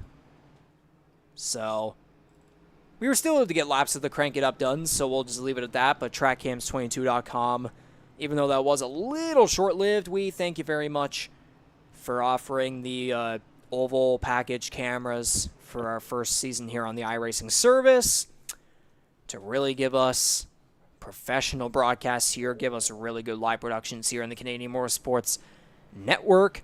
And we are for sure to get, hopefully, maybe more of that whenever the Dart Series comes around in October, if there are some road cameras, maybe. Don't know for sure on that, but the ovals that we will visit with the Dart Series, I would imagine that we will be using TrackCams22.com for many of the ovals. Definitely not North Wilkesboro. Indeed not. Because I do remember one time in behind-the-scenes discussions, I did joke around that maybe we should try Martinsville. There are road cameras, and I will get them. You did, and you saw the result of that. And I just got word that there will indeed be road cameras from, I would assume from TrackCams22.com. So I got the word on that one. Jason Butler, you have to give him credit for being the one to go out and get these cameras from TrackCams22.com. So a thank you to both him and them for helping us out, of course, here with these broadcasts. But anyways, back to green here. Lap 213 at 267. Corbin MacAulay leading the way. And would you look at that? Matthew Patek and Andy Hurdle up into the top 3 as Hunter Young goes to pit road. Yeah, a couple of Ohio boys there. Definitely some... we'll say they're not necessarily always aligned. I think is probably a generous way to put that. As Bailey sneaks down the inside of Hurdle there. And if Bailey and Patak come together to make a bit of a block here, Corbin MacAulay could be under a bit of an assault here. Or Big not. save from the 97 of Ty Higginbottom. I don't know how he was able to keep that thing straight with a bunch of cars behind him, and Jonathan Peden also having a moment back there as well. But Higginbottom going up the high side right there. I think he's waiting to go down pit road indeed. That is the case. But we'll very quickly have to check what on earth just happened with him. Okay, loose moment off of turn 4, and then, oh, wow, okay, Noel did get into the side of him. Definitely a heart attack for the number 15 and even the 97 as well. But they're still going. I think Marini might have gotten him for good measure there as he was going through. Just a little tap, but I think he did get him. Apparently so. And there's a bit of a log jam back here towards the back of the field. And Kyle Knoll, by the looks of it, disappeared. Oh, I think I know why. I see 20 incident points out of the number 15. Yeah, DQ doesn't stand for Dairy Queen in this case. And yet I had a Dairy Queen meal when I went to Petty. Ironic. But unfortunately, that's going to be the second DNF of the race. Jonathan Moore, on the other hand, I believe was more just a case of not really much else to do. But Kyle Knoll reaches 20 incident points. For other drivers with incident points, Ty Higginbottom sits at 16. Meanwhile, Hunter Young is at 17. Mike Marini is 16. So there are a couple guys that are on the brink of a potential DNF. And actually, there's another disappearing driver, Mike Marini, So that could be a third DNF as well. So we're just getting DNFs left and right. Or DQs, whatever it is, left and right. But we'll keep it going here. What does matter here, though, is that Corbin MacAulay is leading the way by about over a second and a half over Scott Bailey. Matthew Patak holding third as Darcy Ford tries to catch up and get on the back end of the podium. Andy Hurdle back to fifth. Mark Cox entering through turns 1 and 2 now in sixth place. Ty Higginbottom holding firm in seventh, although we did go to pit road. But then again, though, only 6 cars in the lead lap, so a lot of other cars many laps down, so he's able to stick it in there and still hold the top 10 position of 7th. So he's the first car a lap down. Belmonte 8th, Jonathan Peden holding 9th. Again, we saw some incidents there from the number 33, but again, being only one lap down versus a bunch of other guys who are plenty more laps down, he's still able to hold firm with the top 10 position. Jose Mercado, same thing there in 10th. Daniel Cudmore in 11th. Butler holding 12th. Ireland all the way back in 13th, which is very unfortunate considering, again, we saw in the first half of the race, it was Bailey, MacAulay, and Ireland just going at it there on the podium. Ireland wasn't in that battle for the lead, but he was showing off terrific speed and a lot of momentum coming off that victory 2 weeks ago at Kansas Speedway. But again, though, the 13 is locked into the playoffs, so the extra points that he can gain are still very valuable when it comes playoff time. But he still is relatively safe, again, with that spot. Or I won't even say relatively. He practically is. Oh, very much so. It's just been, he's found the points when he's needed them, basically. And with whoa, Jason Butler around on the front stretch. He keeps it going, no caution, and I think Peden might have also had a moment there. You keep going, because we're still green. I was actually about to be thankful for a caution because I had no idea where I was going with that. But, yeah, Butler kept it straight. But, yeah, if you're saying Peden had a little bit of a moment, that's, a few instances for that Skoll number 33 here now in, North Carolina, tobacco territory. And that Skoll car, very much a tobacco product. Kind of slippy here from the 33, it has to be said. Yeah, that's a way to put it, then that's for sure. With MacAulay taking to the start-finish line right there for lap 230 now of 267. So we're very shortly going to be getting to 30 laps to go in the NASCAR Throwback 150. Scott Bailey trying to keep a decent distance between the two at about a second behind. It looks as though I actually might be catching up a little bit. We'll have to keep an eye on that as this race, or we could technically say third and final stage, winds down, but we're not going to pivot at that. Darcy Ford up to third place over Matthew Patak, so that would be a great finish for the number 64, who took, again, we said pre-race, a massive leap in the points from somewhere to somewhere. Oh, and now we got a caution. Now we have a caution. Where on the track would this be? I am going everywhere and I'm seeing nothing. Well, let's see if I can... I'll go back on the YouTube stream to see where it was triggered. So, 231, it hadn't been triggered yet. At this point, you might find it before I do. Oh, so it's the end of 231, beginning at 232 is where it's triggered. Whoa. Was it there?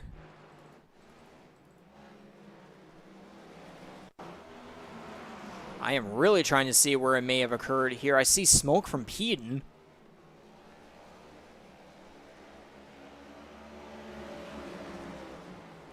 No. Yeah, it was as Darcy Ford was on the start-finish straight, it would appear. Like, that's when the yellow came out.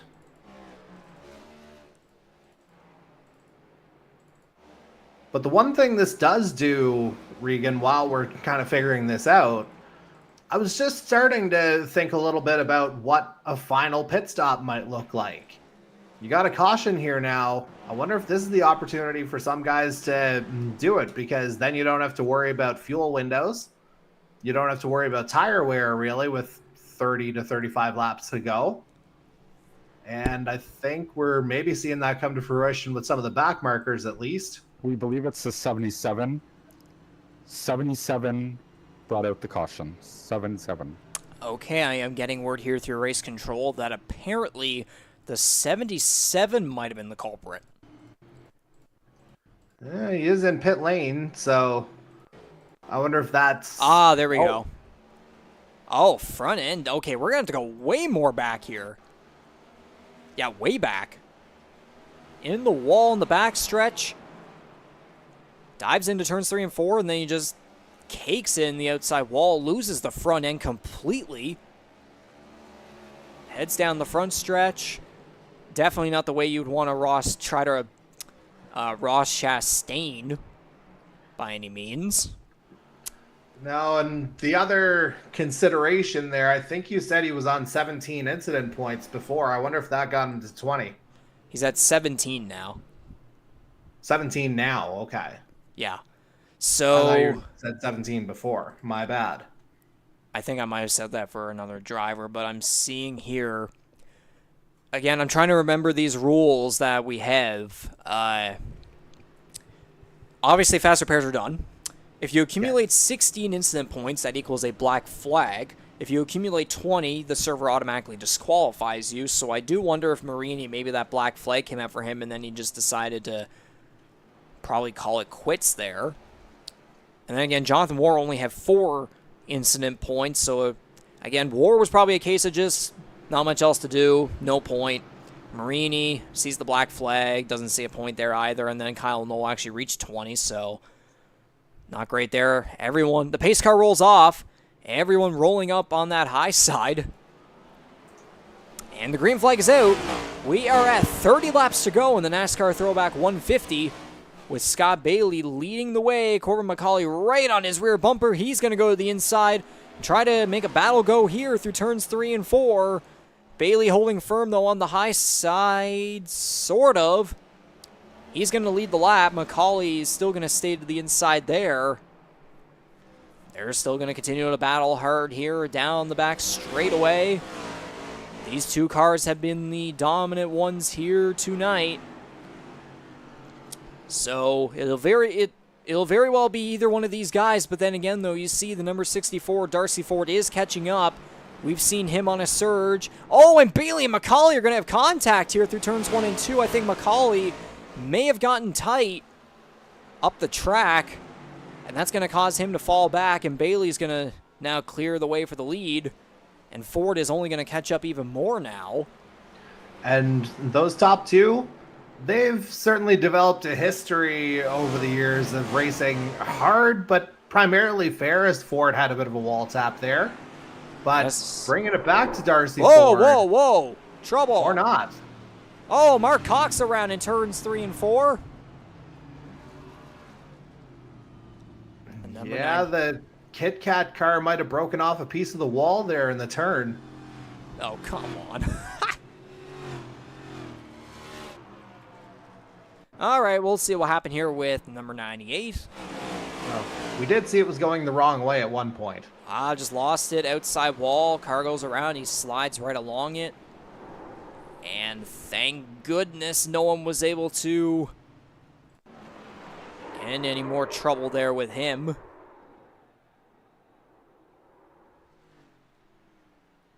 I thought Higginbottom may have been a little bit closer there than I thought he was, but no, he was able to have a fair distance there to get around.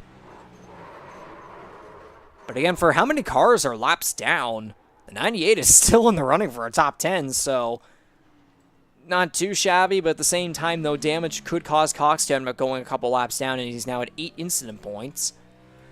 So, and thank goodness. That's something that I was talking about a little bit earlier, too, like the factor of kind of attrition as guys eventually drop off. Like, there is potential for decent finishes still, even though, you know, there's a lot of guys who are a number of laps down. There's still opportunities to potentially make something happen here in the final stages of tonight's Throwback 150. Indeed, so Jared Ireland now coming down pit road here, 3 laps down, trying to get some fresh Goodyear tires, maybe see if he can improve himself. But we are inching closer and closer here now to 20 laps to go in North Wilkesboro Speedway. And again, there's one guy I want to potentially keep an eye on here who is, I mean, although he does have, if we get a better angle here, looks as though his right front is a little caked up, it's caked up just a little bit. But that number 2 Alpha Flow Racing Ford is 1 lap down. If there's one more caution, he gets back on the lead lap. He could very well be in the fighting for something better than 10th.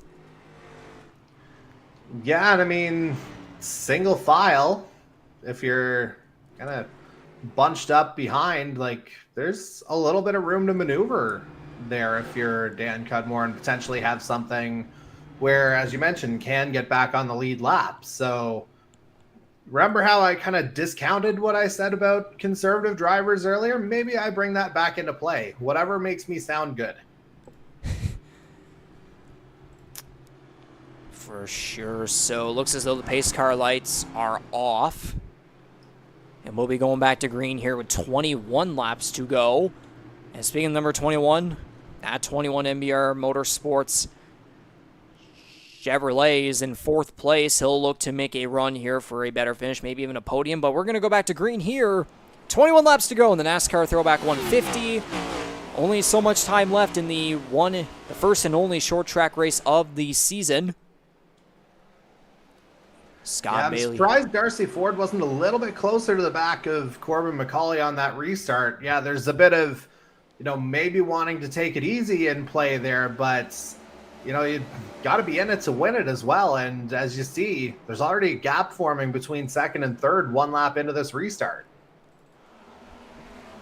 Indeed, so there's a decent gap between almost everyone up here up front. It looks as though Bailey and MacAulay are likely going to get away from the field, as Darcy Ford has a gap between him and MacAulay, and then him and Paytack, holding firm on 3rd place right there. And if I look at my statistics here, Ford only has 1 top 5 on the season back at Homestead, so it would definitely jump him a couple spots again in the standings if he were able to hold on there for 3rd.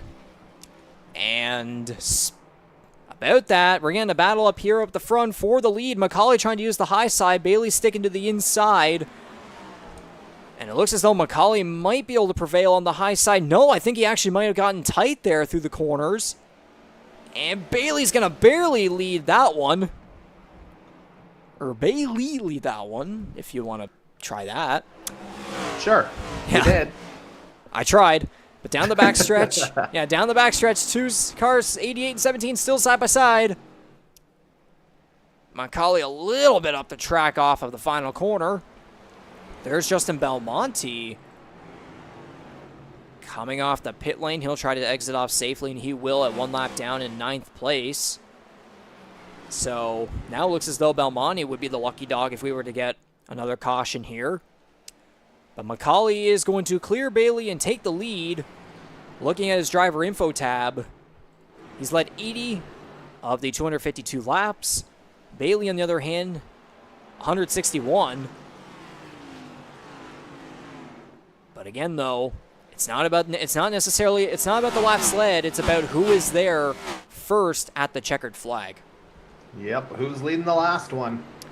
You gotta lead the last one, and all those other laps don't matter. Again, we saw that at Talladega 2 weeks ago, and we're for sure to see that Daytona 2 weeks from now. And then there's the Hellfire known as Texas Motor Speedway next week. Yeah, Hellfire right in the bull ring, basically.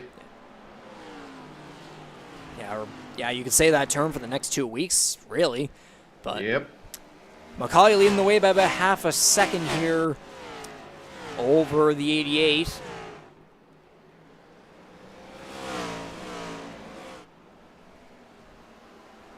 So we're going to be coming up here to 11 laps to go in the NASCAR Throwback 150. It's the pattern that I've really liked with these races, especially whenever it's MacAulay up front. he may dominate a race or just, lead a lot of laps. It doesn't matter. Like, whatever way it is, it's never, ever easy for him. No, and I mean, that speaks to, the overall parity of field as well. It's something that, we highlighted basically right from the start of the year. And, the fact that we've got 5 winners and could very well still be looking at a 6th different one tonight if something happens like in the next 9 to 10 laps.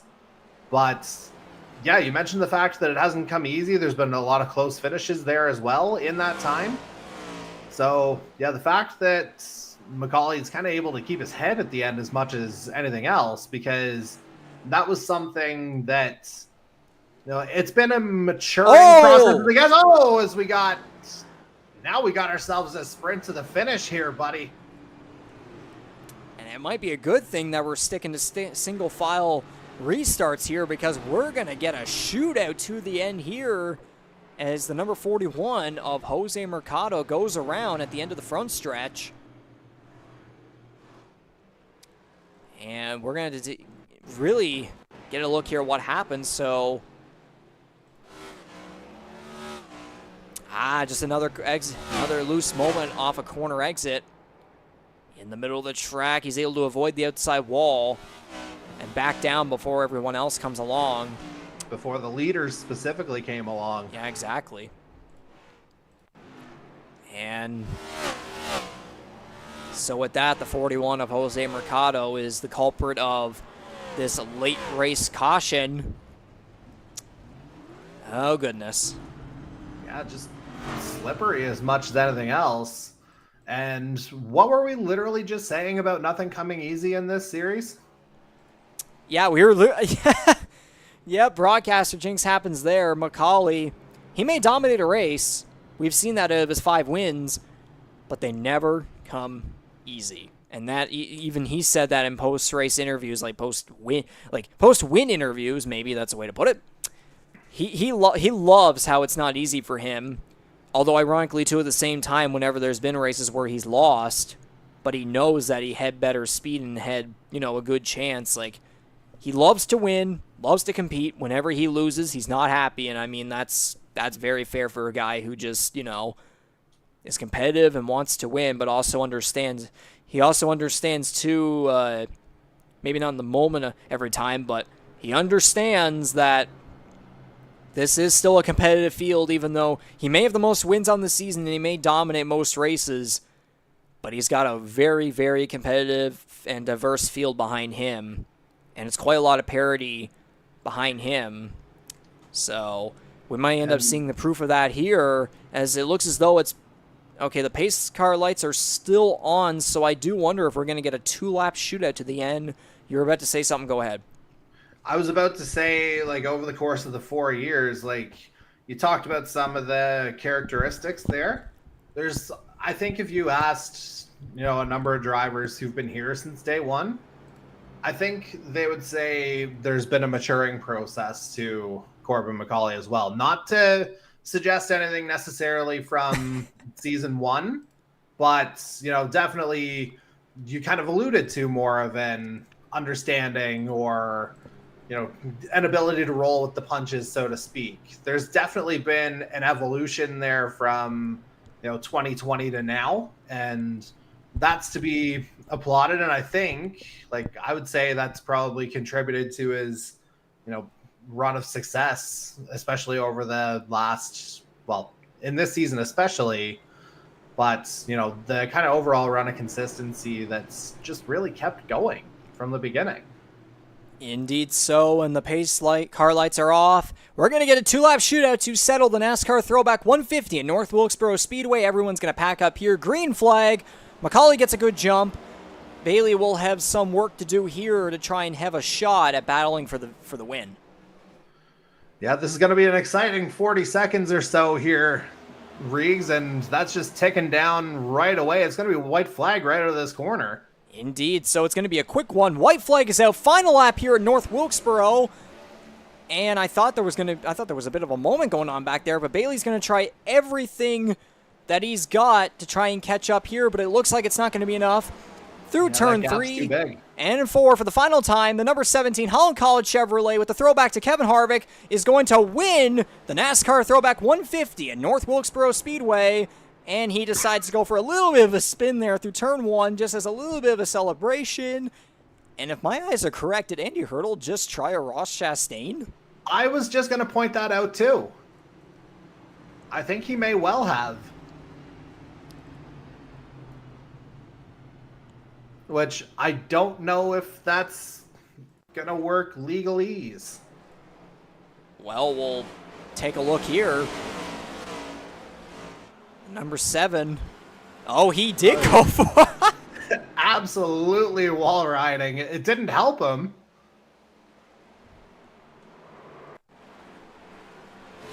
Because, I mean, he was behind Paytack and stayed behind. I mean, does the rule book say anything?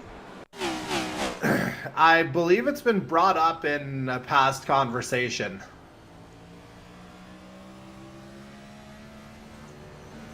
Because I think somebody may have joked about trying it. The fact that it's been tried? Interesting. And he still kept his position anyway, so that does it for him. But I actually noticed something back here. There was actually an incident, I believe. Oh, yeah, Gibson. And spins Mercado into the outside wall. Oh, goodness. Yeah, I don't know how appropriate an analogy this is going to be, but I think, yikes, just looking at that right at the end.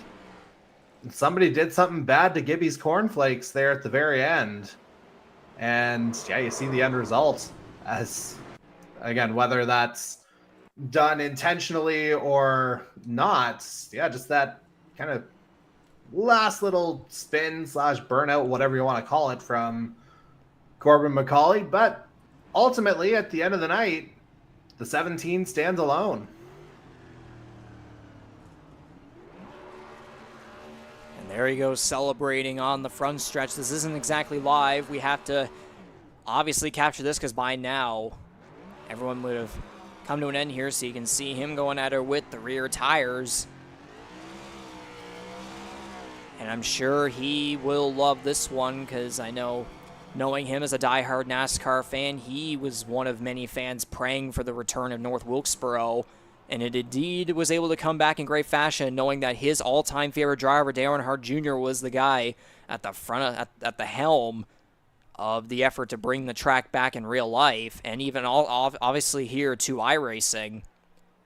Definitely very special to see out of the number 17 Chevrolet, and he's actually, as a matter of fact, doing a bit of an Alan Kulwicki throwback here, doing the bit of a backwards victory lap here. Yeah, and one of the guys waiting for him at the start-finish line for the podium shot there, Darcy Ford, I believe he's run a scheme from Mr. Kulwicki in the past in one of our throwbacks.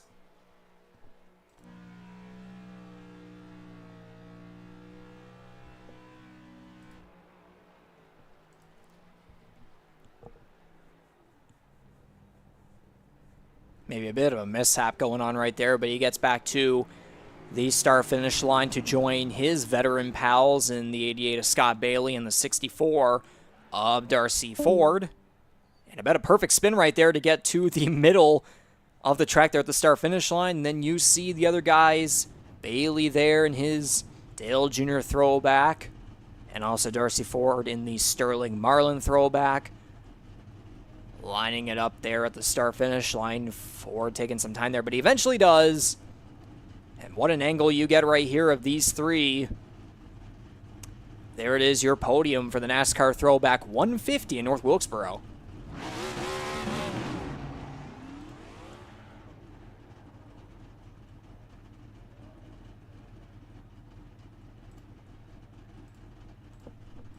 So with that being said,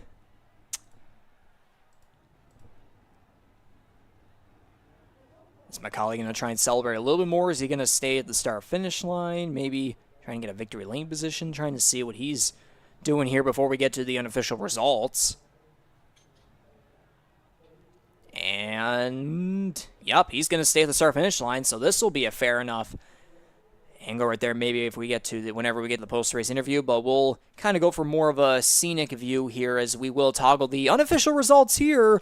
Bit of a conclusion here to the throwback ticker that he was able to put together. So again, the guy that built together this incredible throwback ticker that we were able to use for this broadcast, the guy wins it on this. So great to see there. So yeah, the number 17 is going to get his 6th win of the season. 6 wins and 11 races for the number 17 of Corbin MacAulay, winning half of the first half races, and now he's starting off the second half with a banger. No surprise there. Scott Bailey and Darcy Ford rounding out the podium there for claiming his second top 5 of the season. Scott Bailey continuing on an incredible, now it's 9 race top 10 streak.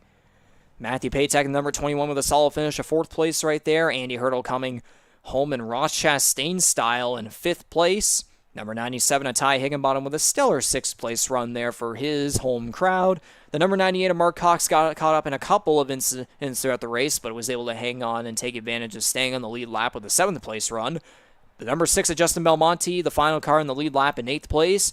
You got the number 2 of Daniel Cudmore, won the first car a lap down, but he still gets a 9th place finish, and he's been on a decent streak here of top 5 and top 10 finishes, which will only help him in the battle for that final playoff spot, and this will definitely give him momentum heading into Texas and Daytona, especially Daytona, knowing his super speedway results here thus far, his efforts. And around at the top 10, 3 laps down, the number 13 of Jared Ireland coming off the win at Kansas 2 weeks ago. Definitely had the speed for something better, was up there right on the podium.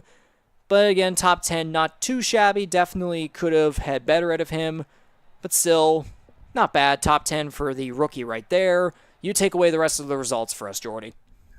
Yeah. So we got Jonathan Peden finishing 3 laps down there in 11th. Dylan Baum in the 4 laps down in 12th, as is Michael Wolford in 13th. Jose Mercado finishes 5 laps down in 14th. Definitely a little bit slippery there at times for the 41 and a number of drivers over the evening, it has to be said. Not just picking on the one guy in particular, just, slippery all around. So, yeah, then we get to some of the guys who finished a little bit further off the pace. Jason Butler, 12 laps down in 15th. Tom Janikowski, 16th, 14 laps down. Ryan Gibson, 32 laps down in 17th. Kyle Knoll, 54 laps down in 18th. Mike Marini, who we believe DNF'd in 19th. And then there should be 2 more there, I do believe, to round out the field. Jonathan Warr would be one of them, and then Hunter Young would be the other.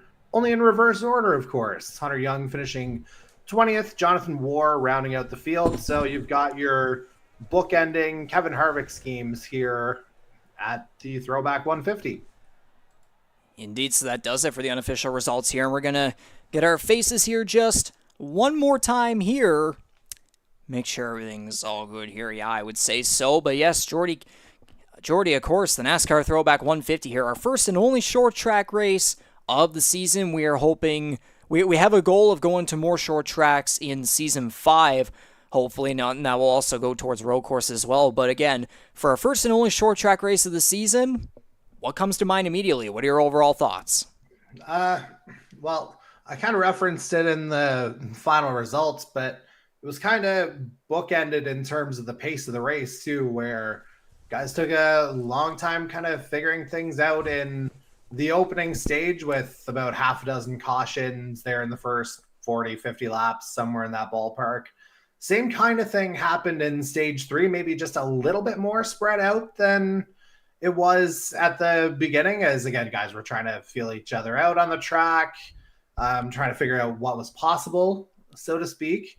Ultimately, though, again, it was Corbin MacAulay and Scott Bailey essentially the entire way, with, again, just the exception of any pit stops that would have come up. Overall, I think you'd call it a qualified success in terms of kind of figuring out the short track vibes. Obviously, there's still, there's room to grow on that, so to speak. And again, first outing on the short track in the iRacing format, there's a baseline to be set, but Yeah, ultimately at the end, I think we got some fairly decent racing. Maybe that last restart was a little bit anticlimactic as the gap just kind of spread out straight away. But ultimately, the two guys really who deserve to be at the top of the board, they were there at the end. And again, it's win number 6 for our series leader. Indeed so, indeed so. I mean, again, too, I would say for the drivers might be actually, a sigh of relief knowing how chaotic the first half was with, I don't know, what was it, like 4 or 5 cautions within the first 40 laps or so, and then in the second half we got the every now and then cautions, but we got some really good long green flag runs, and we did get some battles, even though a lot of guys did go laps down, and we only had, like, top 7, 8 cars-ish that stayed on the lead lap, of course. But again, as you said, those top 2 cars still remained at the front the whole time, and one of those guys was able to get the job done, of course, in Corbin MacAulay. And again, Scott Bailey is still going to have to wait for that first win of the season. There's no doubt that he'll still be going for that. And again, too, maybe it's just a case of, patience with him because, the playoffs are the time where, you gotta win if you want to have a for sure spot moving on through each round, especially when you get to the final 4. So might just be a case of, carrying this momentum into the playoffs. Maybe the win will finally come towards that time, but we're not there just yet, of course, as we still have 2 more races left to go here in the regular season at Texas Motor Speedway and Daytona International Speedway. So before you go, Jordy, we want to get your thoughts on this upcoming stretch here again. 2 races remaining in the regular season until the playoffs. Texas Motor Speedway is next week, next Tuesday night. What do you got? I would expect things to just get tighter and tighter, quite honestly. I mean, Makes sense. 2 weeks until the playoffs at this point.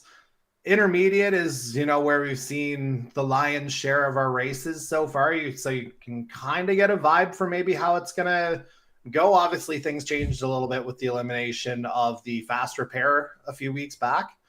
But yeah, ultimately, I think you're going to see, for better or worse, you're going to see guys taking more chances next week. And obviously at Daytona the following week as well, because as we just said, you got to be in it to win it. And the guys who are on that bubble, you got to be pushing hard here because every stage, basically every, mile per hour, that could make the difference between getting in and being on the outside whenever playoff time rolls around. And that's right around, one of our many left corners. Indeed so, indeed so. But, yeah, again, too, going back to the throwback stuff as well, I have this with me. I could have worn it, but if it was the winter, that probably would have made more sense because it is hot as heck here in my room here in Charlottetown, Prince Edward Island, of course. But that's going to officially wrap it up, at least for the both of us. I'm still going to stay here and try to get a post-race interview with our winner in the number 17 of Corbin MacAulay, of course. Just another interview with the guy on the other side of my room, obviously. But for you, Jordy, that'll do it for our color commentator that's been here since the very beginning. So I guess, knowing this is, a throwback night, I guess this is our shout-out to you, knowing that you've been here since the very beginning. We'd like to thank you, as always, for your efforts and your contributions and your incredible educational insight every single Tuesday night. We thank you very much for your efforts, Jordy, and we will see you next week at Texas Motor Speedway. Indeed so. We'll see you there. All right then, folks, don't go away. We still got an interview to do here with the number 17 of Corbin MacAulay. Stay tuned.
All right, then, folks, we are back at it here now for the post-race interview with the winner of the number 17 Holland College Chevrolet, throwing it back to Kevin Harvick. It's none other than Corbin MacAulay, as per usual, the guy on the other side of my room here. His 6th win of the season through 11 races now. Corbin, it must be very special knowing, again, you put in the efforts to make that incredible throwback ticker, and go figure that one race we use it, you end up winning under it. And also, too, throwing it back to Kevin Harvick in his final year of operation, knowing how he was, looking up to him in his childhood. And also at the same time, too, winning at the track where the guy at the helm in the effort to bring it back was none other than your all-time favorite driver, Dale Earnhardt Jr. So knowing you're one of those many fans praying for North Wilkesboro to come back, it came back, and you were here to win the first one in the Canadian Motorsports Network NASCAR Series, so it must be very special. How does it feel, buddy?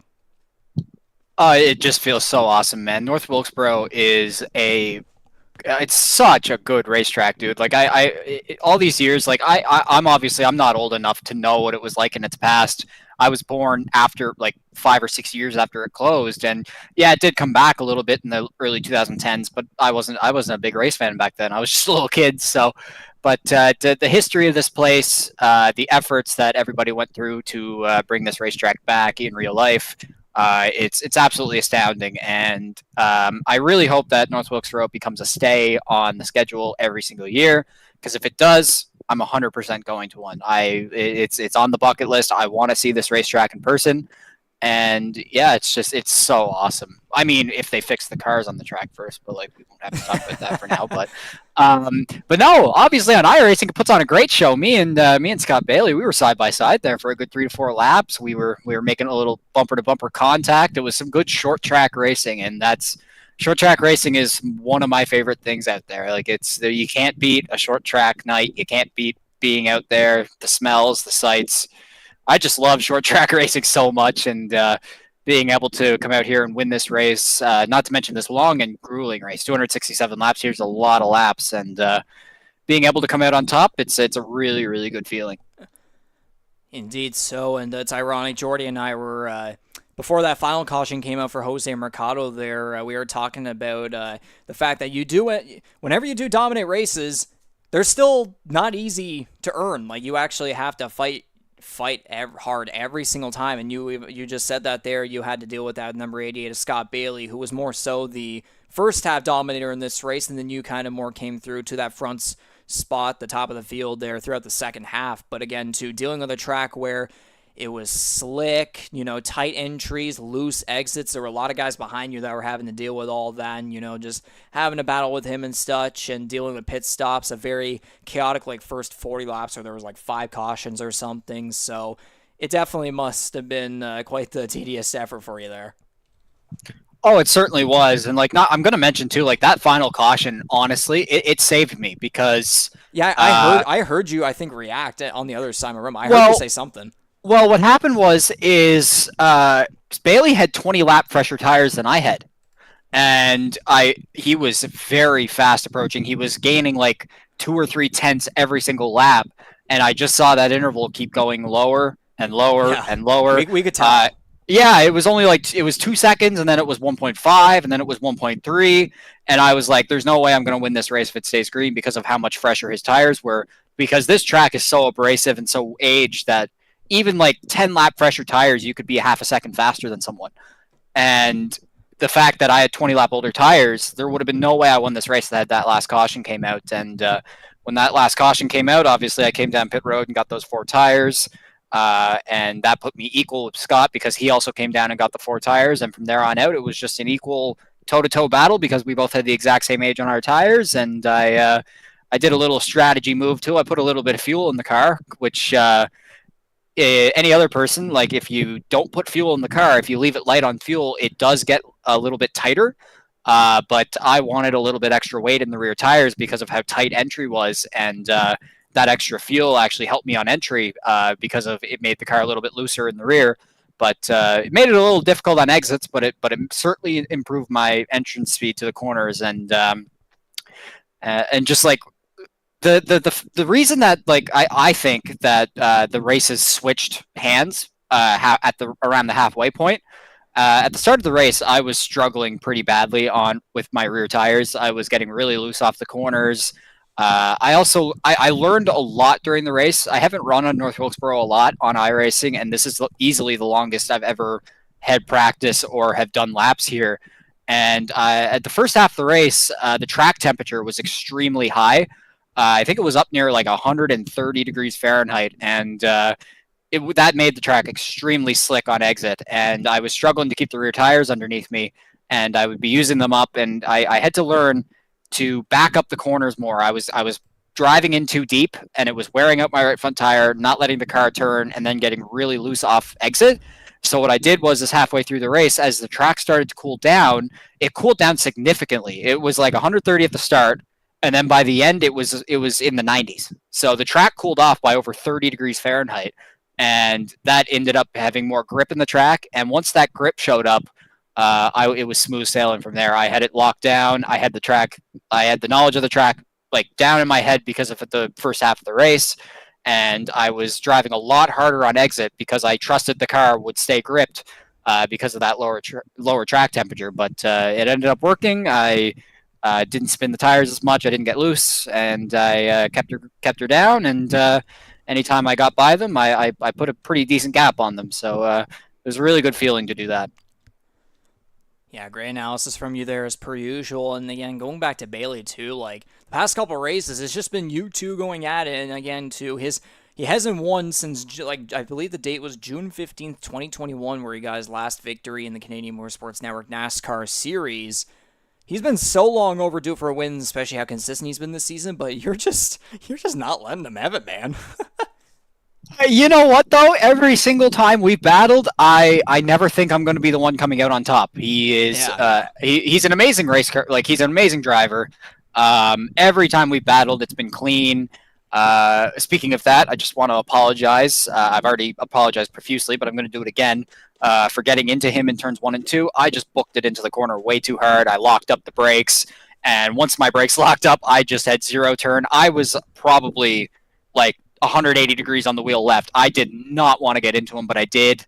And I gave him the spot back because I felt bad that I got into him, but it ended up being all right anyways because we raced it out side by side. And no, but every single time I'm on the track with Scott, I love racing with him. It is so fun.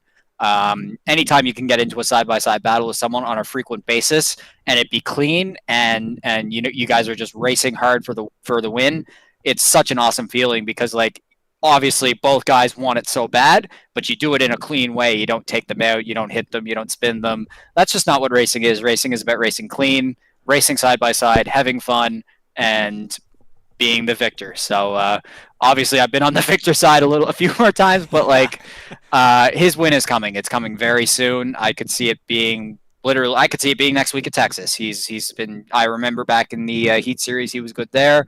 Obviously, iRacing's a bit different, but it's still the same track, still the same everything like that. So it's still sim racing. I think he'll do really good at Texas. For sure. And this is definitely going to be what we're seeing in these past couple races. It wouldn't be surprising if it was just you two still going at it by the time the playoffs come around. But speaking of what is coming up next here, Texas Motor Speedway coming up next week, and then there is Daytona 2 weeks from now would end off the regular season. Maybe you want to wait to discuss Daytona until maybe after Texas in case you want to win that one, and then maybe talk about it just in case for certain reasons because you know it's Daytona. But again, Texas Motor Speedway coming up next week. What goes through your mind with that? What are your expectations? Turn it into a Walmart. That is a perfect way of putting it. I don't really like Texas at all. I don't think many people do. I mean, it's a racetrack. You turn left at it. It's got some speed. It's got a dog leg. It's got a really awfully configured turns 1 and 2. I don't know what they were thinking about that, but yeah, Texas is a racetrack. That's about all I gotta say about that. But then if you win, you're just like, oh no, it's all good. It's all good. I mean, I guess, but the next gen car at Texas is really weird because like. With the current setup on iRacing and the downforce levels and everything like that, you gotta lift and basically downshift into turns 1 and 2. But then in 3 and 4 on fresh tires, you can basically full throttle the dang thing. So it's like it's so different on each end of the track, and it'll be interesting to see because with how low banked turns 1 and 2 are, it can be really easy to burn up the right front tire. But then on the same level, turns 3 and 4, you can burn up the rear tires because you're on the gas so much. The more you're on the gas, the more you burn the rears. The more you're turning, the more you burn the right front tire. So it's like Texas has a little bit of both, and it'll be interesting to see how the guys in this series tackle it. For sure. And we promise you it won't be another case of the 2022 All-Star race. Well, I hope not. I hope I'm not in 4 tires off the ground like Ross Chastain. I'll just put it like that. Thank goodness we don't have that little final lap rule or whatever that they decided to imply there. Thank goodness Ryan Blaney still won a roll. Favorite driver. Yeah, I mean, we don't have the ability to put our window nets down, so. Well, yeah, exactly. But to conclude this off, I actually haven't asked this question yet at all. I guess it's kind of an inspiration. It's kind of an inspiration from Oysterbed Speedway in a way, actually, and maybe even the Super Late Model Series as well. Is there anyone that you would like to thank in particular? Maybe some of the the sponsors that you're. Well, I don't know if I would say sponsors because there's no pay or whatever, but just who you're carrying on the car, and is there anyone else you want to thank along the Canadian Motorsports Network? Well, I mean, all the logos I got in this car, I'm not sponsored. I'm not getting paid for this. I'm just out here repping names. And but Holland College, obviously, it's been a huge part of my life. I took the automotive course a couple years ago, and that's what got me into this series. One of the original OG guys, I guess you could say. I was on the Hurricanes E-Motorsports team at the start. Hey, you know what? Come September, maybe that team could make a comeback. Who knows? But I'll be going back to school there in September and for another 2 years taking the computer networking technology course. It's in Charlottetown at the Prince of Wales campus. I'm really excited to go do that. Hopefully I'll be able to see you and Daniel more frequently because I'll be in Charlottetown instead of Summerside like I was last time.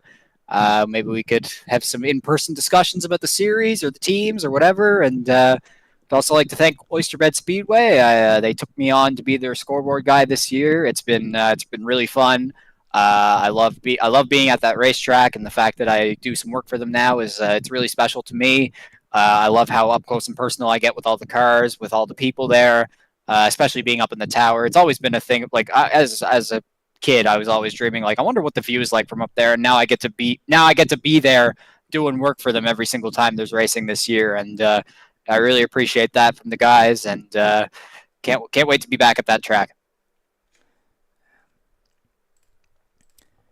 Indeed. So, yeah, actually, kind of relating to in discussions and such in Holland College too. Yeah, that's another quick thing that came to mind there as well. The Dart Series, made the change there, the American Open Wheel side of the Canadian Motorsports Network. I'm sure you'll be excited for that coming back in October. Obviously, still plenty of time until that comes, but that sure must be exciting. Lots of planning and lots of things still have to go on for that, but I am extremely excited for it. I love that we're on iRacing now, and I want to try new things. I want to go to new places. I want to drive new cars.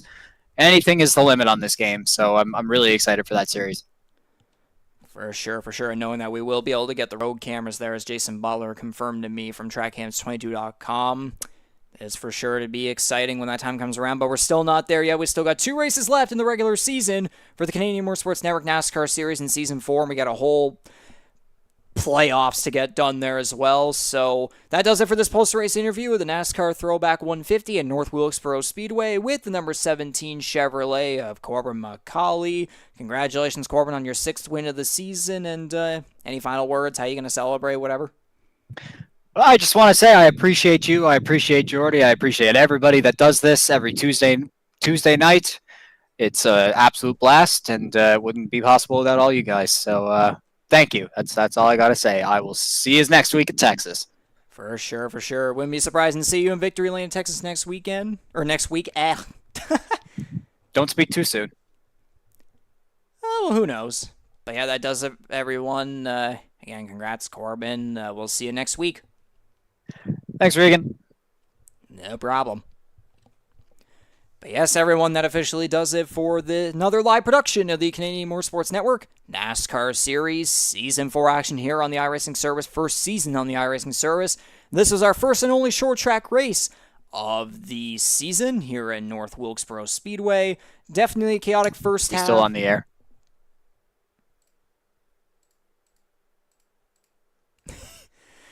Yeah, I was saying first and only short track race of the season here, North Wilkesboro Speedway. And yeah, what was my mind? Yeah, first half was, it was chaotic. We did have a lot of cautions there, but the second half we slowly started to get, it was only every now and then cautions. And we got some long green flag runs in. We even got some green flag pit windows. And the number 17 of Corbin MacAulay was able to prevail over the number 88 of Scott Bailey. So next week, it'll be July 18th, Tuesday night, the Wing Snob 250 at Texas Motor Speedway. We're back in intermediate territory one last time in the regular season. So we will see you then at Texas Motor Speedway. We thank you very much for watching and listening to this live production of the Canadian Motorsports Network, NASCAR Series Season 4. We'll see you next week, Tuesday night, July 18th, Texas Motor Speedway. Take care. We hope you enjoyed this one tonight. Have a good one.